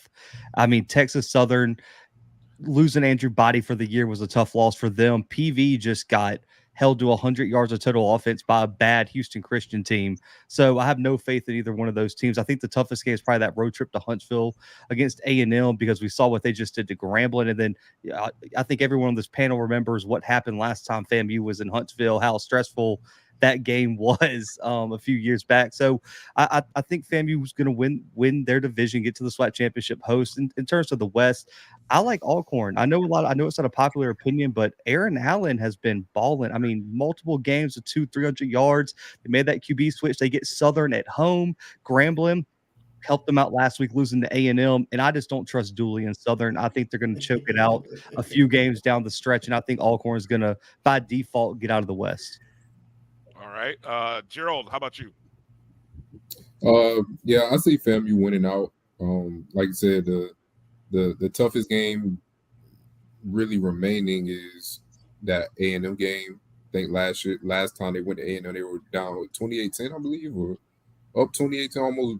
I'm not sure. I wasn't covering them there, but I know it was close. I know it was some type of league discrepancy that went in jeopardy. But anyway, so I think FAMU wins out. I think the Florida Classic will be a very close game, but I think December 2nd will be in Tallahassee. I'm actually told my family, I said, if y'all want to watch some championship football, going to come down to Tallahassee, come down from Savannah and come watch some championship football. Y'all will see me at work, and y'all will get to enjoy the game, enjoy the environment. So I think we'll have the SWAC championship here. As far as the West, I know a lot of people don't trust Dooley, and I ain't saying I trust Dooley. Never met him, you know what I'm saying? But I like to see Southern come to Bragg. When people ask me what's my favorite game that I ever covered from FAMU, I always say the FAMU Southern game from 2022. So I love to see those two teams, historic rivalry matchup for all the marbles in the SWAC. I'm crazy here. I got Alcorn coming out of the West. I don't trust Dooley. I don't trust Hugh. After what PV did, I got to get rid of that vote. I got to go with old Coach McNair. I just got to go with McNair. I just got to go with what they got. Kelvin, who do you got? Are you changing your votes on the West, or who you got coming out of the West? No, if you remember, I predict that Alcorn would win the West, and they would have three losses, and I'm gonna stick with it. Yeah, you did. All right, let me transition to this question, because we're about at the 1-year anniversary of A.D. Sykes being hired on at FAMU as the vice president of athletics and the AD. And so we kind of look at what's the first year been like for her. And, not necessarily saying a grade, but how would you evaluate what you've seen from A.D. Sykes? And if you want to give a grade, feel free, but just more so a look at what you've seen in the first year, maybe things she's done really well, things that are kind of like have been part of the learning curve. We'll go to Zach. Zach, we'll let you kind of start it off. What are your thoughts here? And as you know, I'm a football guy. I just cover football, so I'm not gonna, put a grade on nothing. But listen, I love the upgrades they've done to the stadium that I've seen. Definitely looking forward to get down there for the SWAC championship if you guys host. But yeah, I'm not gonna speak on anything above my pay grade. I'm a football guy. I'll leave it to the rest of these guys that cover the admin and everything like that. I got you. I respect that. Gerald, what about you? How'd you evaluate what we've seen from the first year from AD Sykes since she's been hired on? Yeah, it's crazy that was a year ago. I still remember that day when she got hired. I remember I took a nap. I woke up, saw someone say, "Fam, you got a new AD." Wasn't. Made some calls. But you know how people be like, "Oh yeah, I don't know nothing about it." So I'm like, now I gotta find out on my own because something isn't adding up. But you know, AD Sykes, you know, she's a first time AD, and you know, she was gonna have those hiccups, but I think she's doing a pretty good job. I think as years progress, you know, as she stays in the tenure, you know, she'll get those improvements. Like I said, the stadium upgrade. I know some of those things have been in the works before she got there, but you know, just kind of continuing those things that FAMU has already set in stone has been a good thing. I really enjoyed her first hire as an AD, Coach Gordon, over women's basketball. I think Coach Gordon is really going to turn the tide. That's something that really stuck out to me when Coach Gordon was talking to us at media day, and she pointed to the Raptors, and I looked up, and there was nothing there. Yeah. You know what I mean? And I was like, dang, she got me. So I see what she kind of trying to bring here to FAMU. So AD Sykes, she's doing a pretty good job, and I'm excited to see what else she'll bring. You know, it's good that the high school state championships are coming to Bragg, and just hopefully, you know, just as FAMU keep building on that brand that's already nationwide. You know, under her leadership, it just keep growing, and she keep making good decisions and listening to fans and boosters, alumni, supporters. Right. Alison, I know you were one of the first people to get a nice, good sit down with AD Sykes. You might have the record for amount of time that she's actually spent talking with anybody. So what's your kind of evaluation over the past year since that initial conversation? Yeah, you know, I've always been a fan. When I had that when I did that one-on-one with her, I was really impressed with her. I thought she was open, she was honest, she had her clear goals. And what I've said from day one, her expertise is in compliance. What was FAMU's biggest issue? Compliance. So whether she lasts another year, another 10 years, what she was hired to do, she has done. And this team is in compliance, and we are not repeating what happened the day before that North Carolina game last year. So I think it was an excellent hire. And what I've also said is that, will they let AD Sykes be AD Sykes? Are people going to try to insert their opinions, try to boss her around? If people let her do what she needs to do, I think she'll do a great job. And so far I have been impressed with her. I know one of the things that a lot of people have brought up was the lack of communication with the tailgating and stuff. And a lot of people wanted to blame her. A lot of that fell on the university too. So you can't put all that blame on the athletic director. And I do agree with Gerald about bringing the high school football state championships, because I cover a lot of high school football. Bringing that to Bragg is excellent. It's excellent for the football program. It's excellent for recruiting, because you don't got to leave. They can sit in their offices, open those windows, and you got some of the best high school football players in the entire country playing literally in your backyard. So bringing the high school football championships and working with the city of Tallahassee to make that happen, A1 job. You get to show off your campus, and you don't even have to spend any money to do it. So I'm super excited about that. But I think in a year's time, I think she's done a great job. And I can't wait to see what they accomplish in the future with her leading the helm of that athletic program. Nice. Rory, you too recently I saw had a conversation with AD Sykes. So kind of what has been your evaluation of what everything you've seen and heard over the past year since she was hired on? I think VP AD Sykes, she's done a good job. We do have that connection. She's been on the show a couple of times. We both are CIAA alums. She walked into a train wreck. You know, there were a lot of things going on. And I've been covering this team since 2018, and she's about the fourth or fifth AD that I've been covering. So that, you know, she inherited a lot of problems. Like, you'll hear that about incoming, like, presidents newly elected. Okay, I got to clean up this. And to Alison's point, yeah, the compliance thing, that was just a national thing. And it was very embarrassing. And for FAMU to pull off 9 straight wins after all of that last year, that's kudos to coaching and everything. But for her to clean that issue up, I give her a lot of props for that. I give her a lot of props for the Gordon High, the tailgating and parking and ticket lines. I mean, you guys are alums. You know that's been going on probably since Gaither was alive. So, you know, it is what it is with that. So, I mean, but she still has, there's a lot of things, obviously, that need to be done. But so far, so good. All right. We can talk about we'll talk about our evaluations later. I will say anybody can get the message across. AD Sykes, we're children of Spartans, Norfolk State Spartans. This is family. Come on to the O&G. We are both children of Norfolk State Spartans. There should be love here. Come on to the O&G. That's all I'm at. I'm just gonna put that out there publicly. As a matter of fact, our fathers went to school together. I'm just going to leave it at that. Now I'm going to move on to the next question. Okay, last question here. Last question, and I know we got to get you guys out of here. National perception of FAMU football and athletics overall. What is it, as you guys are amongst other media members that come in and cover FAMU, and when you hear from other folks, what is that perception like? What are you hearing? What are other people saying? Of course, other than Jackson State folks, just in general. I'll start with Zach, because Zach, being, of course, of FCS Football Central, Zach, we'll start with you on this one.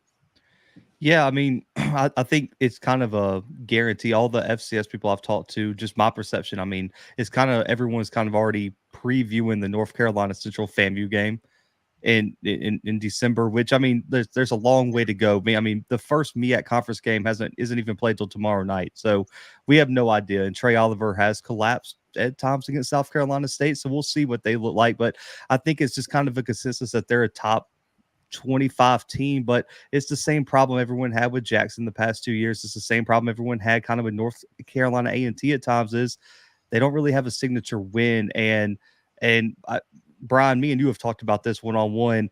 There were some external things that happened with scheduling that kind of put FAMU in a bad situation this year, but it's been a long time since FAMU really tested themselves in terms of out-of-conference games, especially against FCS competition. And the most recent memory voters have is going to Southeastern Louisiana and running into the buzzsaw that was Cole Kelly, and that game was never competitive. So it's just kind of, and then with the SWAC, they only have 2 D1 non-conference wins. One's against winless McNeese State, and the other's against South Carolina State that only has 1 D1 win themselves.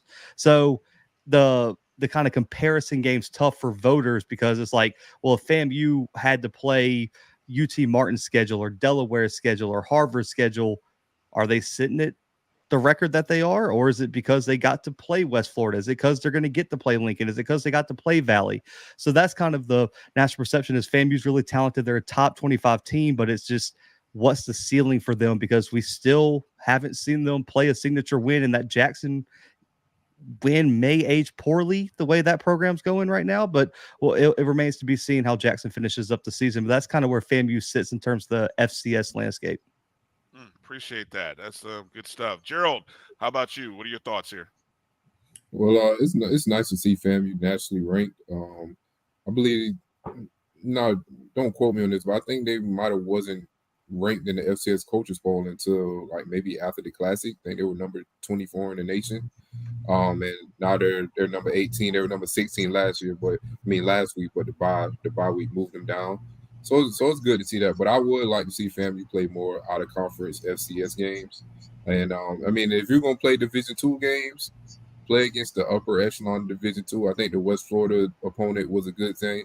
And I ain't gonna lie, I like to see FAMU play against my alma mater, Alison State. You know, I knew that was coming. I mean, I'm just throwing that out there. I mean, back when I was in undergrad, you know, we spent a lot of time coming down to Tallahassee. You know, Alison State has a lot of black students there that will come to Tallahassee and come see a game like that and be in that environment that you know, that is Bragg and Wander's way. So I want to see more FCS out of conference games, and I want to see a FAMU VSU game too. Okay. Alison, how about you? I mean, let's be honest, guys. From this time compared to last year, I think the national perception of FAMU is a lot better than it was. It was not good at the beginning of last season just because of everything that happened, and it was tough to see because this is a program that obviously as fans, you guys love them. I mean, I love covering them. Coach Simmons is a class act. The whole athletic department is a class act. So it was tough to see them that way. But I think now things are on the right track. A lot of good athletes. Again, I just specifically talking about the way they were portrayed in the national media last year, I think things are light years better than they were at that time. And again, I'll bring up the high school football state championships. Now you're being put on a center stage for the entire state of Florida, and maybe nationally too, because some of these teams from South Florida are going to come in and they have nationally ranked players. So you're going to see that FAMU Rattler logo probably on a lot of highlight tapes moving forward. So anytime you can get the orange and green out, you see that Rattler head, that puts them on a national stage. And I think it's only win-win. So compared to last year, and again, being ranked in the polls helps, having national players helps, having guys doing good things. You talk about Marquise Bell having a heck of a game the other day for the Cowboys. Anytime you have guys, former FAMU Rattlers, making headlines in the national media, you're doing well, and that's all positive things for this program. Well said. Rory, we'll end it with you here. What's your thoughts on the national perception of FAMU and FAMU athletics? I think FAMU and FAMU athletics, two different things. But I think from the athletics department, it is a potpourri basket. I think look at the coaches from Willie Simmons' tree that have been plucked. So if from Marshall, where Ralph Street is the defensive line coach, you have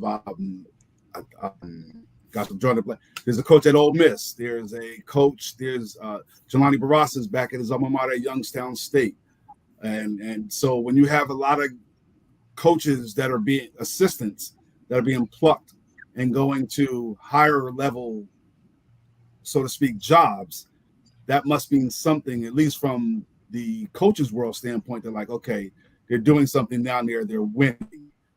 They have the way we all are in Bragg. We see how it is, and it's a great show, and they're winning. You have the compliance thing. Yes, they've come a long way from that. I do wish, however, the scheduling was a little bit better. I want the Atlanta Football Classic to come back.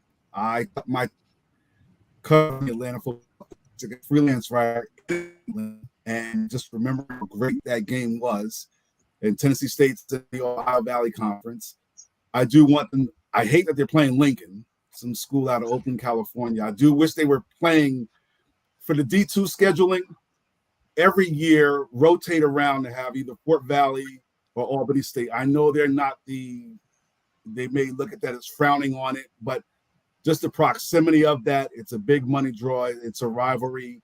Keep that. But yes, I do wish they would play a little bit, have a stronger non-conference schedule. And please don't play Lincoln anymore. Can I add, I want to add one more thing too that nobody mentioned that I think is important.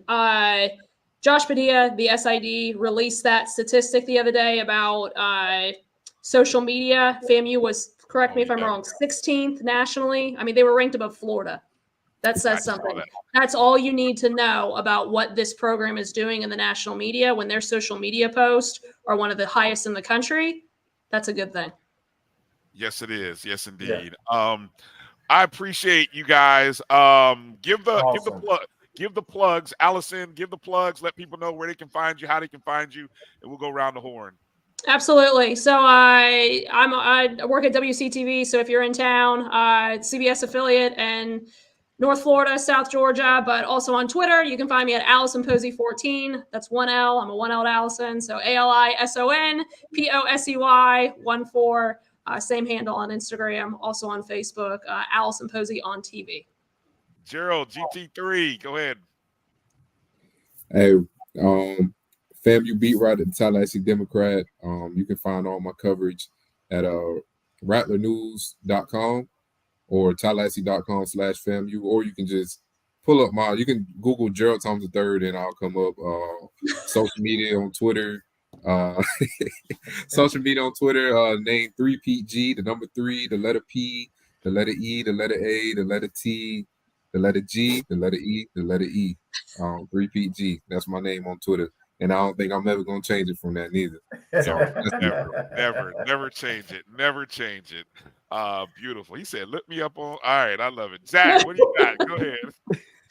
Listen, I guess you can look me up on Google too. I don't know if I'll pop up as much as he will, but listen, you can find me Twitter, social media at Zach McKinnell. You can follow all my work, FCS, Football Central, for Sports Illustrated, Fan Nation, and then also on Hero Sports, man, with my guy Sam Herder, and all the FCS coverage you want on the Blue Bloods, YouTube, all podcast streaming platforms, man. Appreciate y'all having me though. Hey, congratulations on all the moves you've been making, Zach. Rory, let people know where they can find your work, man. All right, you can listen to the Rattler Review podcast, All Things FAMU, available on Spotify, iHeartRadio, Amazon Music, Player FM.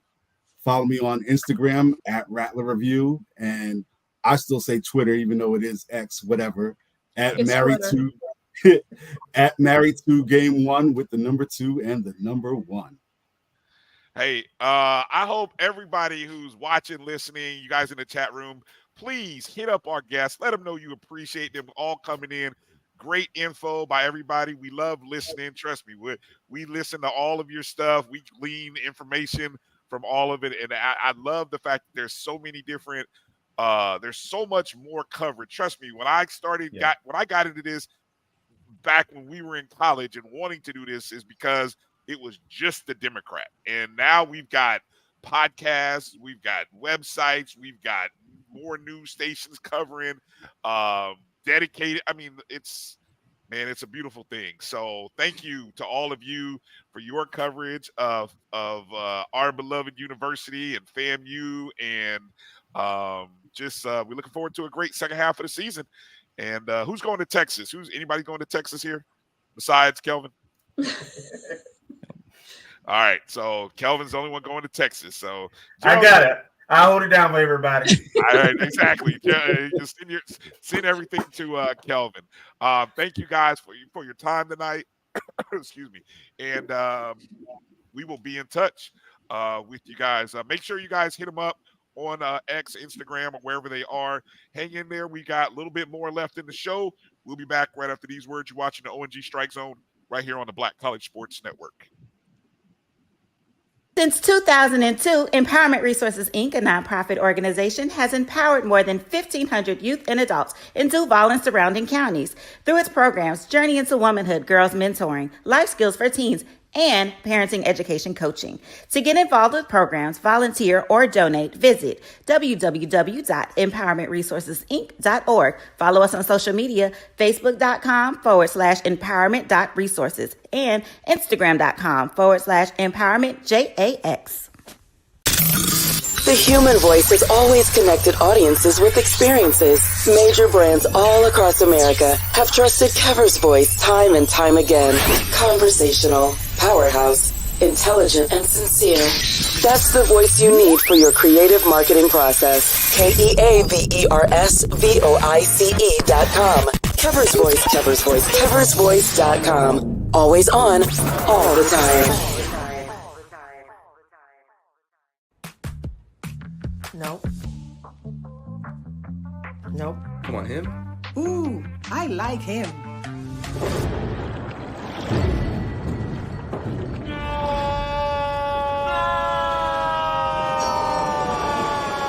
Quick, the quicker picker-upper.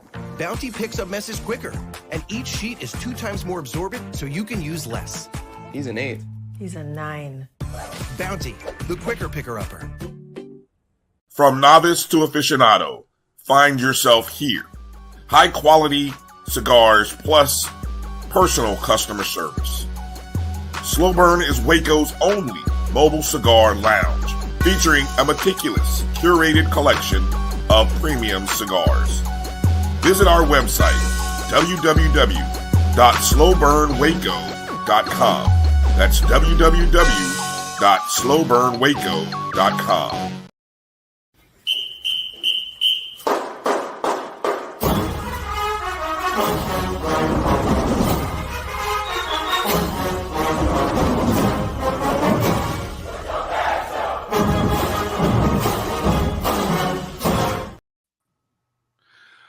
welcome back to the ONG Strike Zone.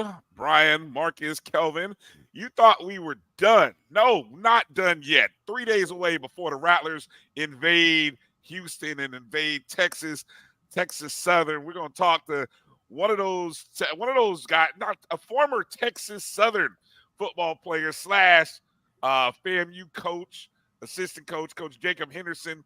Coach, how you doing tonight? Doing pretty good. How you doing? Hey, we're doing well. We're doing well. Thank you for taking some time to join us tonight.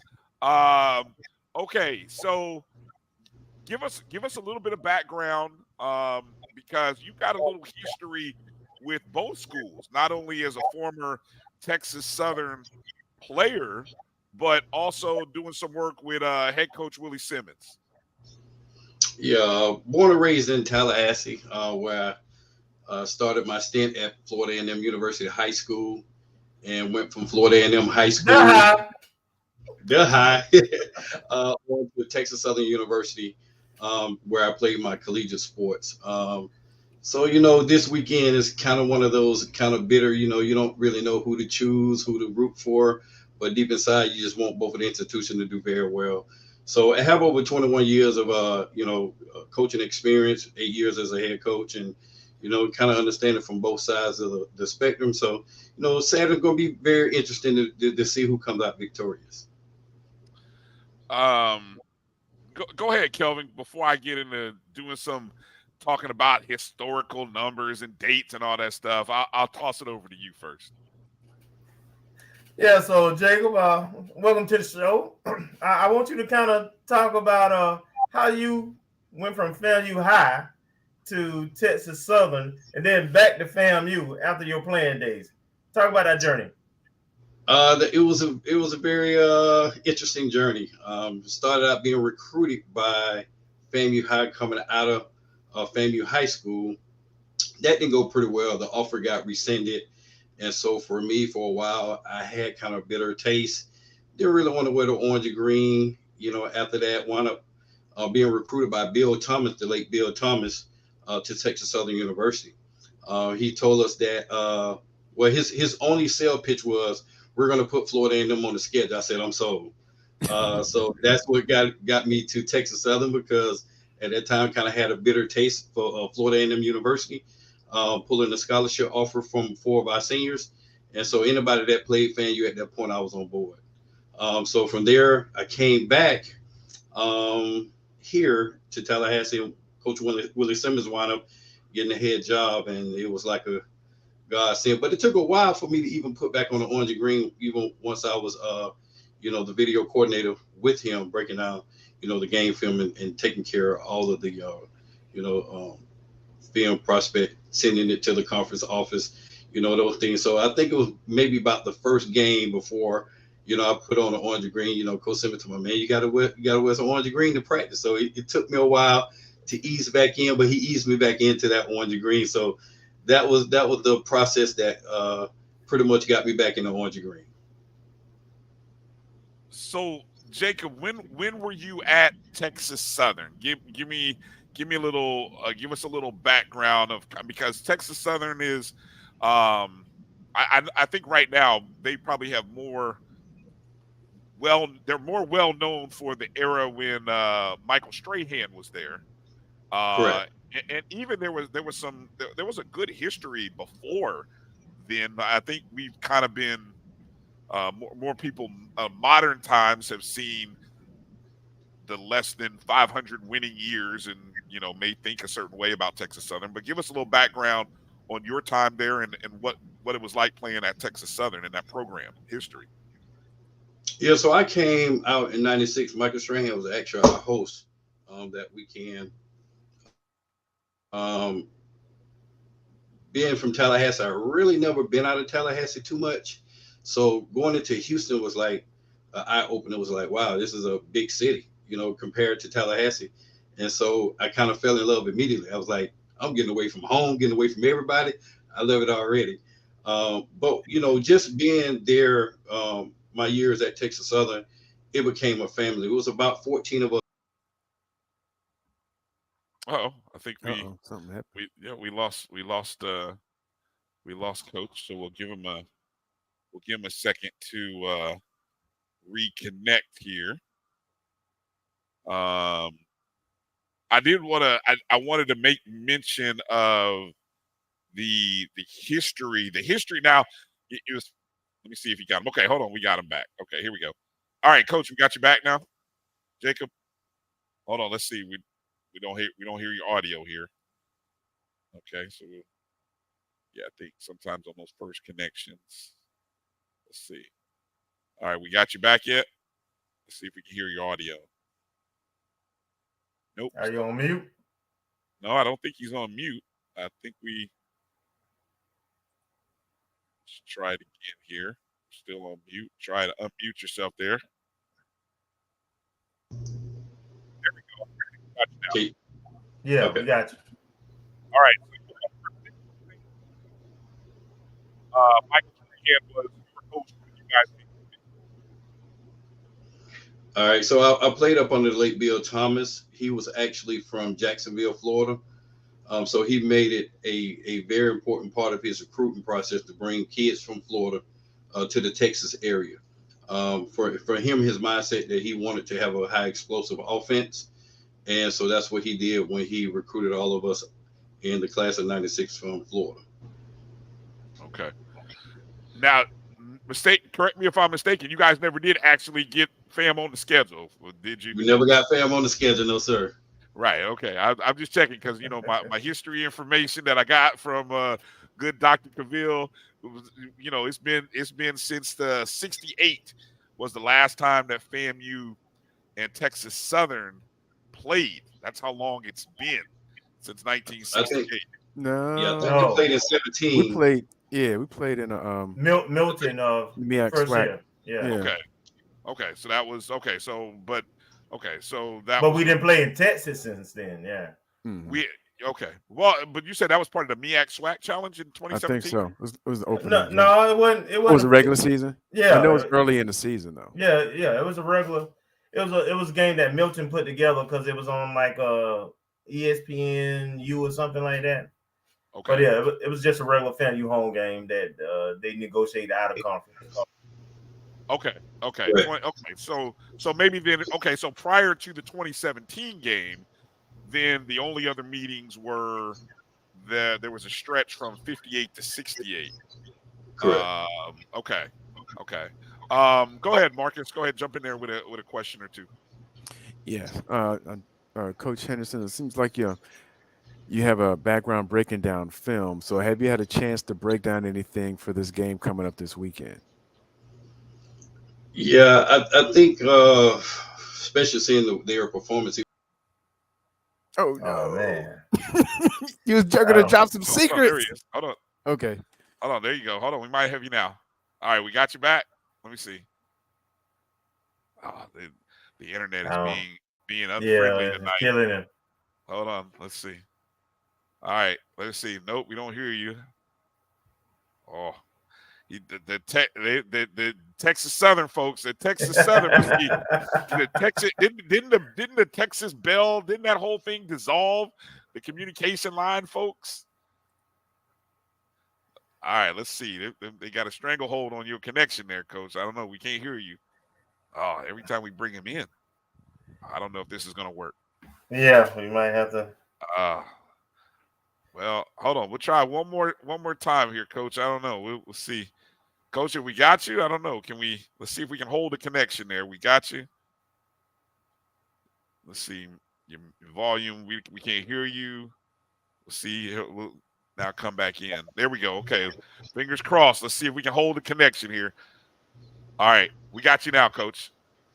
All right. Yeah. I don't think Texas Southern quarterback play is great. I watched them against Bethune-Cookman a little bit, and I don't see them being that dominant team, but I do think they're going to fight at home because that's what, they teach you in Tiger Pride, so. Yeah. All right. Yeah. I don't know what's the deal, but. Yeah. We got it. Hold on. All right. I don't think we're going to be, you may have to text. Can you text Coach and let him know we're going to have to give this another shot when the internet wants to be cooperative with us. So yeah, we'll have to have him in there a little bit later. What I did find interesting, though, the last time that FAMU traveled to Texas Southern, and I think this actually falls in line with the last time that FAMU played an HBCU in Texas, was 1959, November 28th, 1959. FAMU, ranked 14th in the nation at that time, played Texas Southern in what was then, I hope I'm saying this right, the name of the stadium at that time was called Jepesen Stadium, which later became, I think, Robertson Stadium, which later became something else, but it's on the campus of the University of Houston is where that campus is, where that stadium is. And that's where Texas Southern used to play a lot of their games up until the 80s, I believe. But anyway, the last time, hold on, I think Coach tried another phone. But yeah, the last time that FAMU had been out to Texas, 1959. So when I was talking about, friends of mine whose parents hadn't seen FAMU in Texas for nearly 50, 60 years, that's how long it's been. So the excitement for FAMU being out there is high on a major league level. Let's see. Yeah. Coach, we got you. I see you tried a different phone or connection. What do we got? Yeah, I had to get off the desktop, get on the cell phone. Hey, we appreciate you. We appreciate you. So Marcus, I think's question had to do with breaking down film, what you've seen, and you were talking about the quarterback play. Texas Southern, I think, is on their third quarterback right now. Yeah. Correct. Yeah, so I watched them against Bethune Cookman a little bit. They didn't look great, but they did get out the win. So, we think about football at the end of the day as getting out with a W. Sometimes it's pretty, sometimes it's ugly, as long as you can get the win. But I do believe they're going to fight at home, and it's really going to test FAMU to see how well they play on the road. I know Coach Simmons are going to have those guys prepared. They're road tested, and I think this is going to be another big test for them because of the travel and just being in Houston. One thing about TSU fans, they will come out, but hey, you are in Texas, where the alumni base in Texas is real big in Rattler Nation. Let me ask, continuing on with tendencies that you've seen from Coach Simmons, having worked alongside him, and what you've seen. I don't know how much of this season or how many games you've seen of this season, but share some insights, if you can, about tendencies of Coach Simmons, because we see a lot of the passing this year. The run ratio is leaning heavy pass, but and everyone wants the run. Everyone wants to see the run more, but give us a little insight, if you can. What's it like working with him? What kind of tendencies? What kind of things does he look for? And what kind of offense does he really, really want? Coach Simmons is a real student of the game. He really understands defenses. He's able to dissect defenses. He's pretty much, from what I've seen and been knowing from him, he's pretty much consistent in his offensive system since he's been at FAMU. And that just goes along the lines of, you put guys in position to make plays, they have to make plays. We look at the other night, and, it's easy to be critical of the quarterback because, at the end of the day, they do get the stat line, but, there's no stats for how many drop balls receivers make. So there's a lot of balls that are hitting receivers, in the hand. Quarterbacks, we want them to be perfect, but, we see at times that quarterbacks are not perfect. And that's when you hope the athleticism of your athletes, are able to make plays for you. All right. Kelvin, what do you got? So, man, what you going to do when you head out to Texas Southern, man? How you going to dress on game day? Is it orange? Is it green? Is it what is Texas Southern color? Maroon and gray? Maroon and gray. See, I was confused even coming on the show, so I said I better put on the Rattler. I better put on the Rattler jacket. But at the end of the day, I still may take it off. And, just a little bit of the maroon and gray. So actually, at this point, I have a T-shirt probably getting made saying, played at Texas Southern, graduated from FAM. So that's going to be a very interesting competition. So if you guys see me out there at the game, it's going to be awesome show. What let me ask, what is the obviously they're playing in the stadium, a Shell Energy Stadium that also serves as the home for the soccer team out there, about a 19,000 seat stadium. I've always heard that there's a strong desire to have a on-campus stadium. You obviously played, I don't think when you played, where did you play your home games? So we actually played in the Astrodome, the original turf. Well, carpet. You got Try your knees. Hey, still better than what St. Augustine had to practice on. So there you go. So right. So we actually practiced in the old Houston Oilers practice facility that wasn't too far from the school, but we played in the Astrodome. Is where we played our home game. So when you think about the great rivalries of the Labor Day Classic against TSU and Prairie View A&M, man, used to have 60,000 people there, man, and it was rocking, So I think even as an athlete there, it's nothing like playing on your own campus. It's nothing like, being able to, have your fans tailgate on your school grounds. That just like the ultimate atmosphere to have. So I know the desire to be able to have, a facility on campus is, for them, that's something they want. Now, they did renovate the stadium that's on campus, but it doesn't hold no more than about, 8 to 10,000, maybe 8 to 10,000 people, but not seating wise, probably maybe about 6,000. And is that where I've heard for like homecoming, that's where the homecoming games are? Correct. Okay. And then all the other games are played at the, where Saturday's game will be played. Right, which is like a soccer venue. Correct. Right. So in terms of the atmosphere and support, what can Rattler Nation expect from what they're gonna walk into?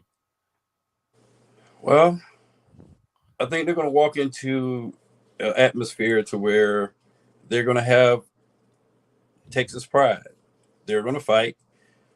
But man, don't nobody travel like the Rattlers though. I have to give them credit. The Rattlers travel. They travel. And so I know it's going to be a very, it's going to be a great time. And I know I'm going to spend a lot of my time maybe, going to both, tailgates. So I got to bring multiple shirts. So,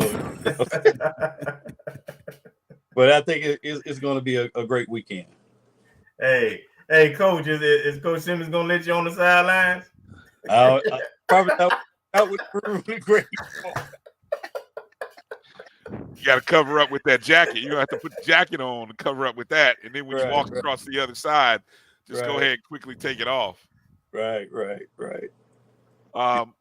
Marcus, you got any last questions there for Coach?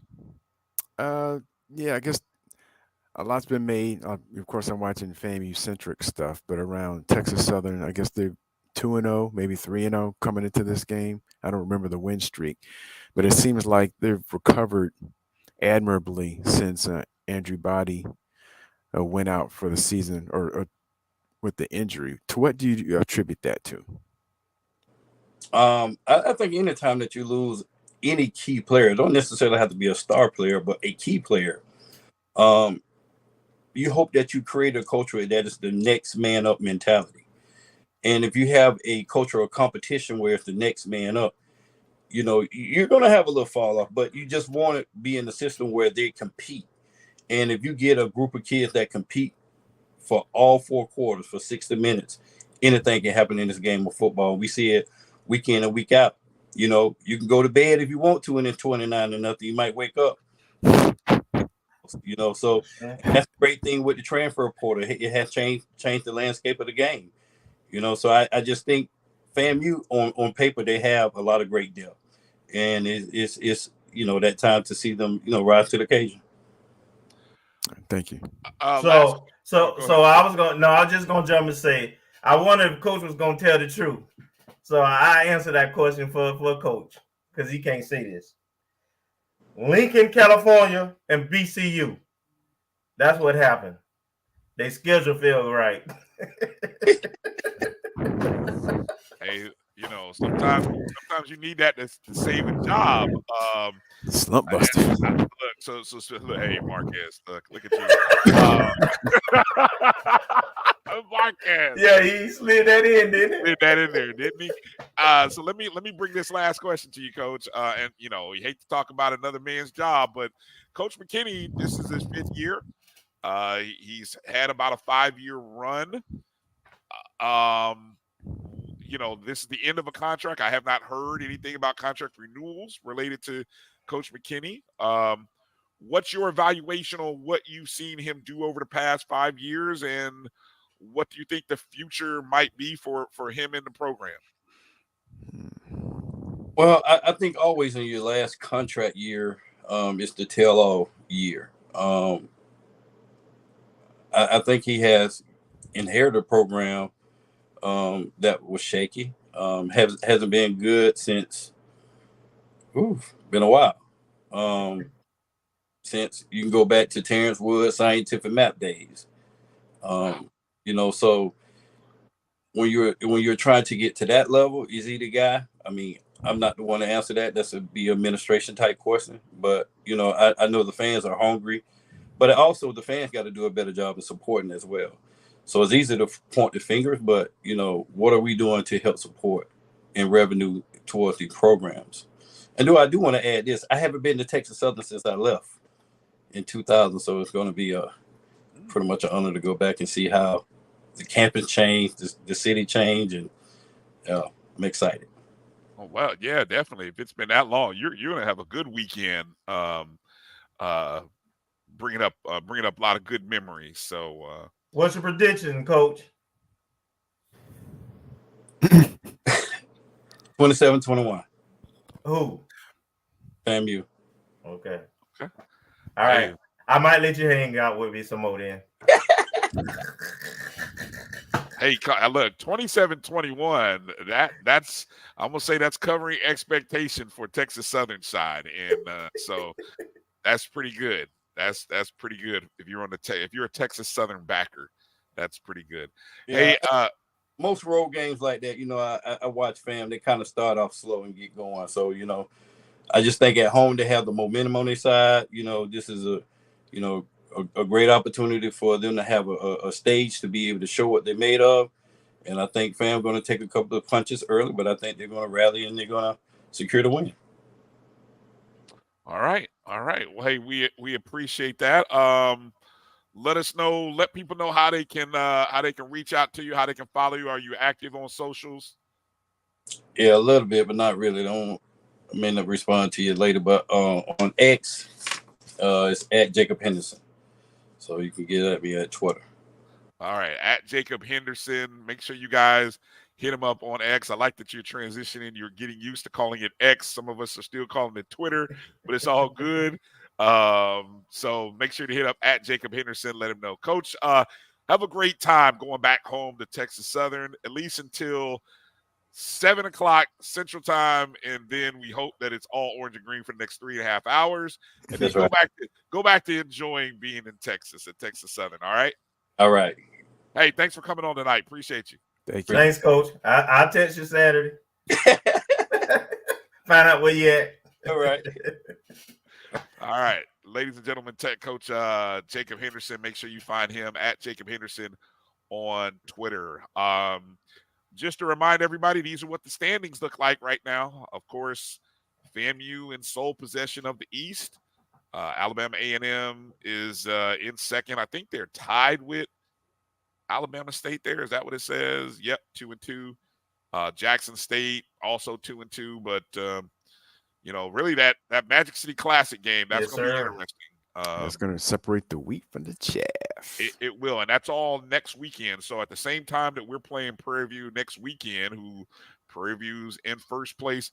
It's funny, if Prairie View holds on to being in first place, this will be the second time we've played a team that would have been in first place in the West. Because previously we played Southern when they were number one in the West. So, yeah, a possible elimination game, the Magic City Classic will be, and it could be we get one step closer. I don't know if I do the math right. If we beat Prairie View and Alabama State beat Alabama A&M, I think we have it all locked up because we'll have a 2-game lead on all the teams in the East that's chasing us. So we would have to lose 3 conference games, which if we beat Prairie View, we don't have we don't have 3 conference games, right? Yeah, so we pretty much have it locked. So we could be celebrating on homecoming, assuming the Magic City Classic goes. And I think our game, homecoming, is a 4:00 kickoff. I think the Magic City Classic is about the same time, so maybe 3:00 Central. So it's one of those things where we'll just kind of wait to see what happens Saturday night. All right, here's the game schedule for this weekend. It's a short, only 10 SWAC teams, 4 games. Next week, week 9 and week 10 are the full schedule weeks. So you'll have 6 SWAC games, week 9 and week 10. Jackson State at Valley. You guys, where are your thoughts? Where are you going on that one? Can Valley pull the upset? I'm not going to predict it, but I'm not going to. Is it possible? Yeah, I wouldn't dismiss it. I mean, they played us tough, and apparently the freshman QB that's played in every game except against us. I mean, I think I sent you guys that stuff. That dude's like 6'4", 230, and he played in Class 2A in Alabama. It was all-state as a sophomore, junior, and senior. Second team as a sophomore, junior, first team as a senior. I didn't see what their record was or in terms of if they progressed through the playoffs, but apparently he got a pretty decent kid at QB, and we did not see him. I think they played the JUCO player. I want to say Ja'Cory Jones or someone I can't remember the QB from Valley. Right. But, I mean, they played us tough, and if it weren't for that blocking penalty when on that interception in the end zone that he ran back for 100 yards, it could have been different. Well, apparently there's also an injury. I think I heard this right, to Irv Mulligan for Jackson State. So I mean, he's of course in contention for SWAC Offensive Player of the Year, given the numbers he's putting up. If he's not playing, that'll be major. So this could be a closer game than many people. Well, Valley played Jackson State tough in 2021, the week after we played them, and Jackson State pulled it out. I want to say like third quarter, fourth quarter. So it wasn't like a runaway game. So they played in tough back then, even on the previous coaching regime. Now they don't have all the same factors we have to deal with, because apparently it sounds like Jackson's 2 hours south, because our team actually stayed in Jackson and drove to Itabena, where, after, I guess like a 10-hour trip. So they don't have that travel concern, but just a matter of Valley game. And they'll have their fans, JSU. Yeah, that's true. Yeah, they'll roll up there. So they don't have all those other factors. But Valley played them tough 2 years ago. Valley just came off giving, I think it was UAPB a tail cutting, for homecoming. And so, I mean, they're probably feeling pretty good. Yeah. Alcorn State travels to UAPB. That's on HBCU Go. I personally, I think this is that stage where Alcorn has to prove. I think Alcorn's got a very interesting quarterback who really, if he keeps playing at the level he's playing, he's going to challenge Musa for Offensive Player of the Year.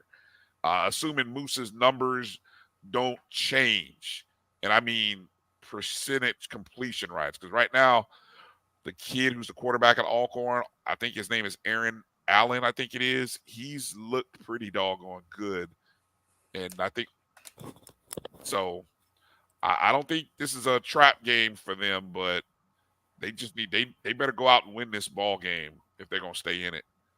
And, this is the type of game like last year that all corner go out and lay an egg on. You know, wasn't it Valley who beat them last year? Yep. Out of nowhere. So yeah, you're right. If they're gonna win the West, they need to win this game. Yeah, it starts there. Southern and Bethune-Cookman, that is in Jacksonville. Yep. 3:00 Eastern. That is in Jacksonville. Obviously, that's that neutral site game. I don't know if the human jukebox is traveling. That would be. Someone from Southern said that they were traveling to all the games this year. So, as far as I know, they're supposed to. That would make for a really good halftime battle between Bethune's band and the jukebox. So, and best believe Bethune is going to give Southern a battle. I mean, Southern's not going to run away with that ball game. So, folks in Jacksonville, go check that game out. That's going to be a good one. And then you can get home after that game and then watch our game, which actually is on ESPNU. Obviously, you guys see the graphic there. This was put out by the SWAC. It's been changed from ESPN Plus to ESPNU. But if you have ESPN Plus, you'll be able to watch it.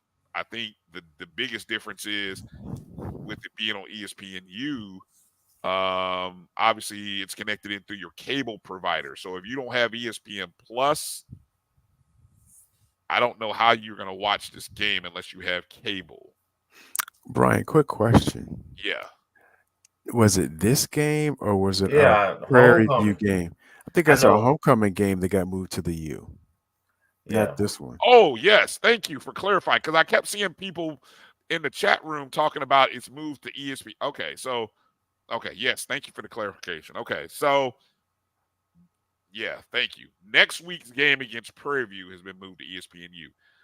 This game is on ESPN Plus. I was confused. I kept seeing the chatter in the chat room. I appreciate the clarification. So, yes, ESPN Plus. Now, special announcement. 2 special announcements here. One, we are working on and we are going to do another watch party Saturday. Now, the question is where we're going to do it. The previous site that we did it at, we had some issues with the chat. If that doesn't happen, we will broadcast our chat, our live watch party. We will do it on our ONG YouTube page. O&G Strike Zone.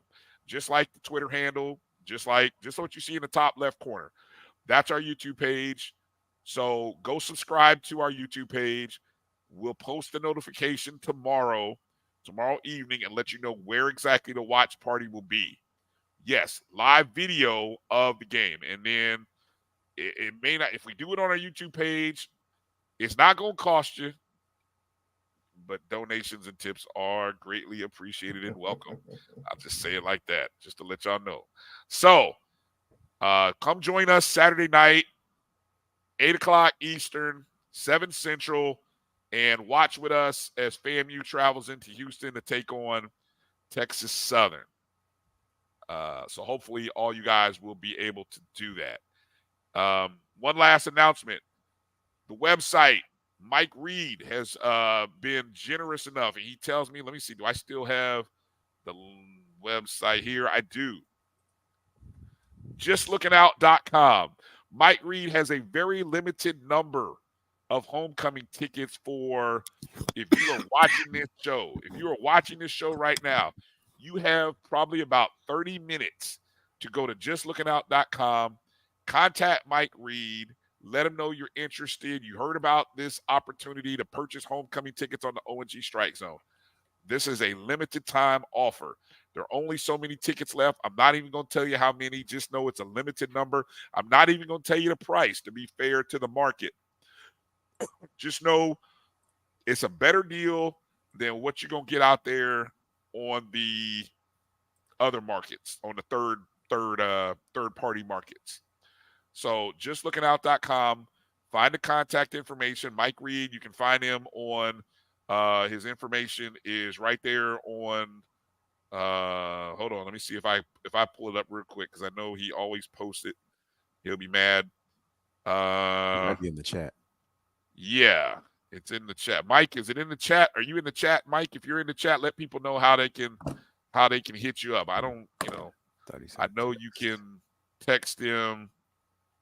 You can hit him up. Mike is in the chat. Mike might be in the chat. I think he is. But he's got a limited number of tickets. Let him know you heard about it on the ONG Strike Zone. And no, it's not free tickets. El Hombre. No, it's not free tickets. No, sir. I'm not offering. We're not telling you it's free tickets, but they are tickets that you can purchase from Mike Reed for homecoming. Okay? I want to make sure we're very clear about that. All right. Let's end the show here. Bold predictions. Marcus, what's your bold prediction for Saturday?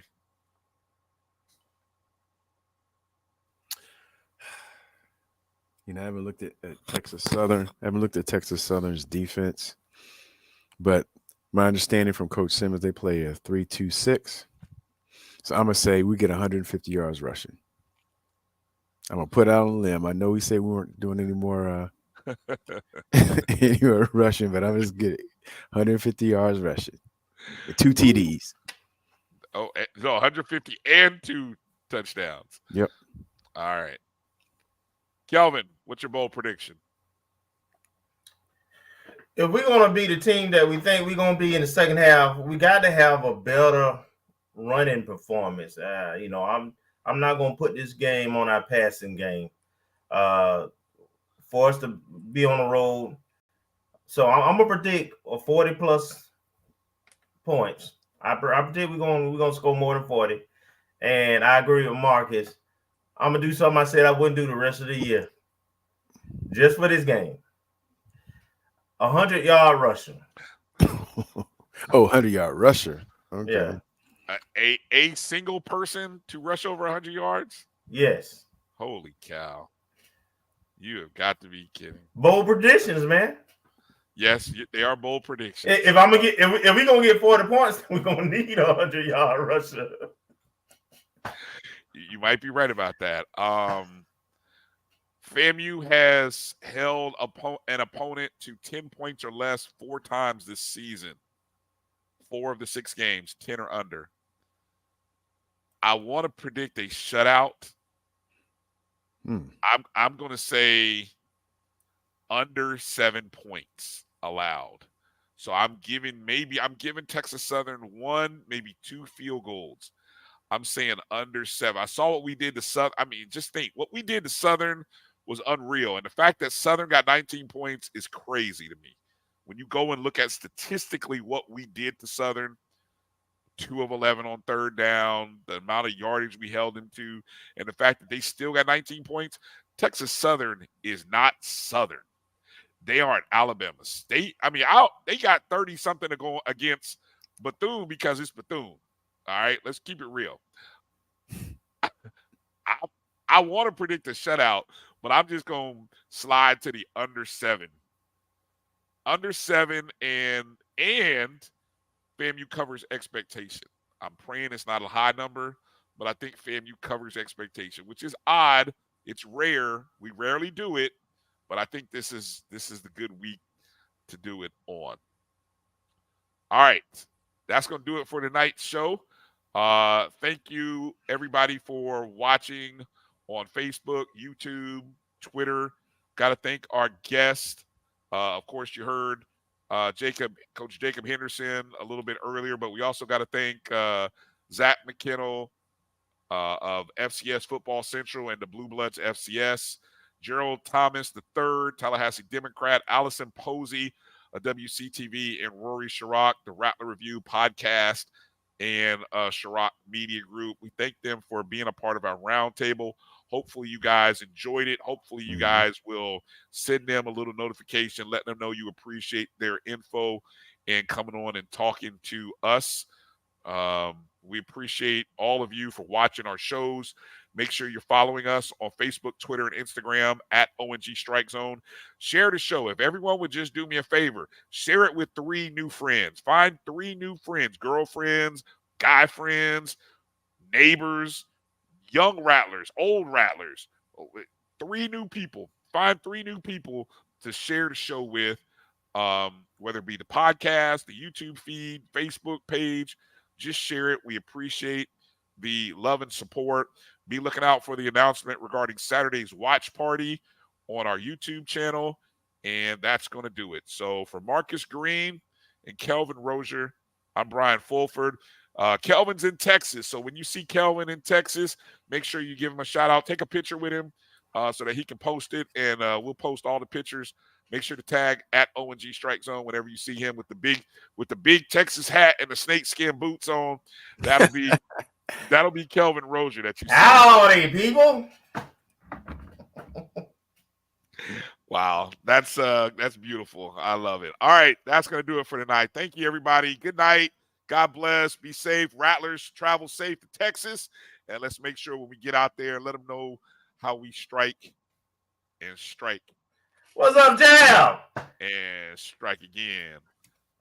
All right, we out. All right now.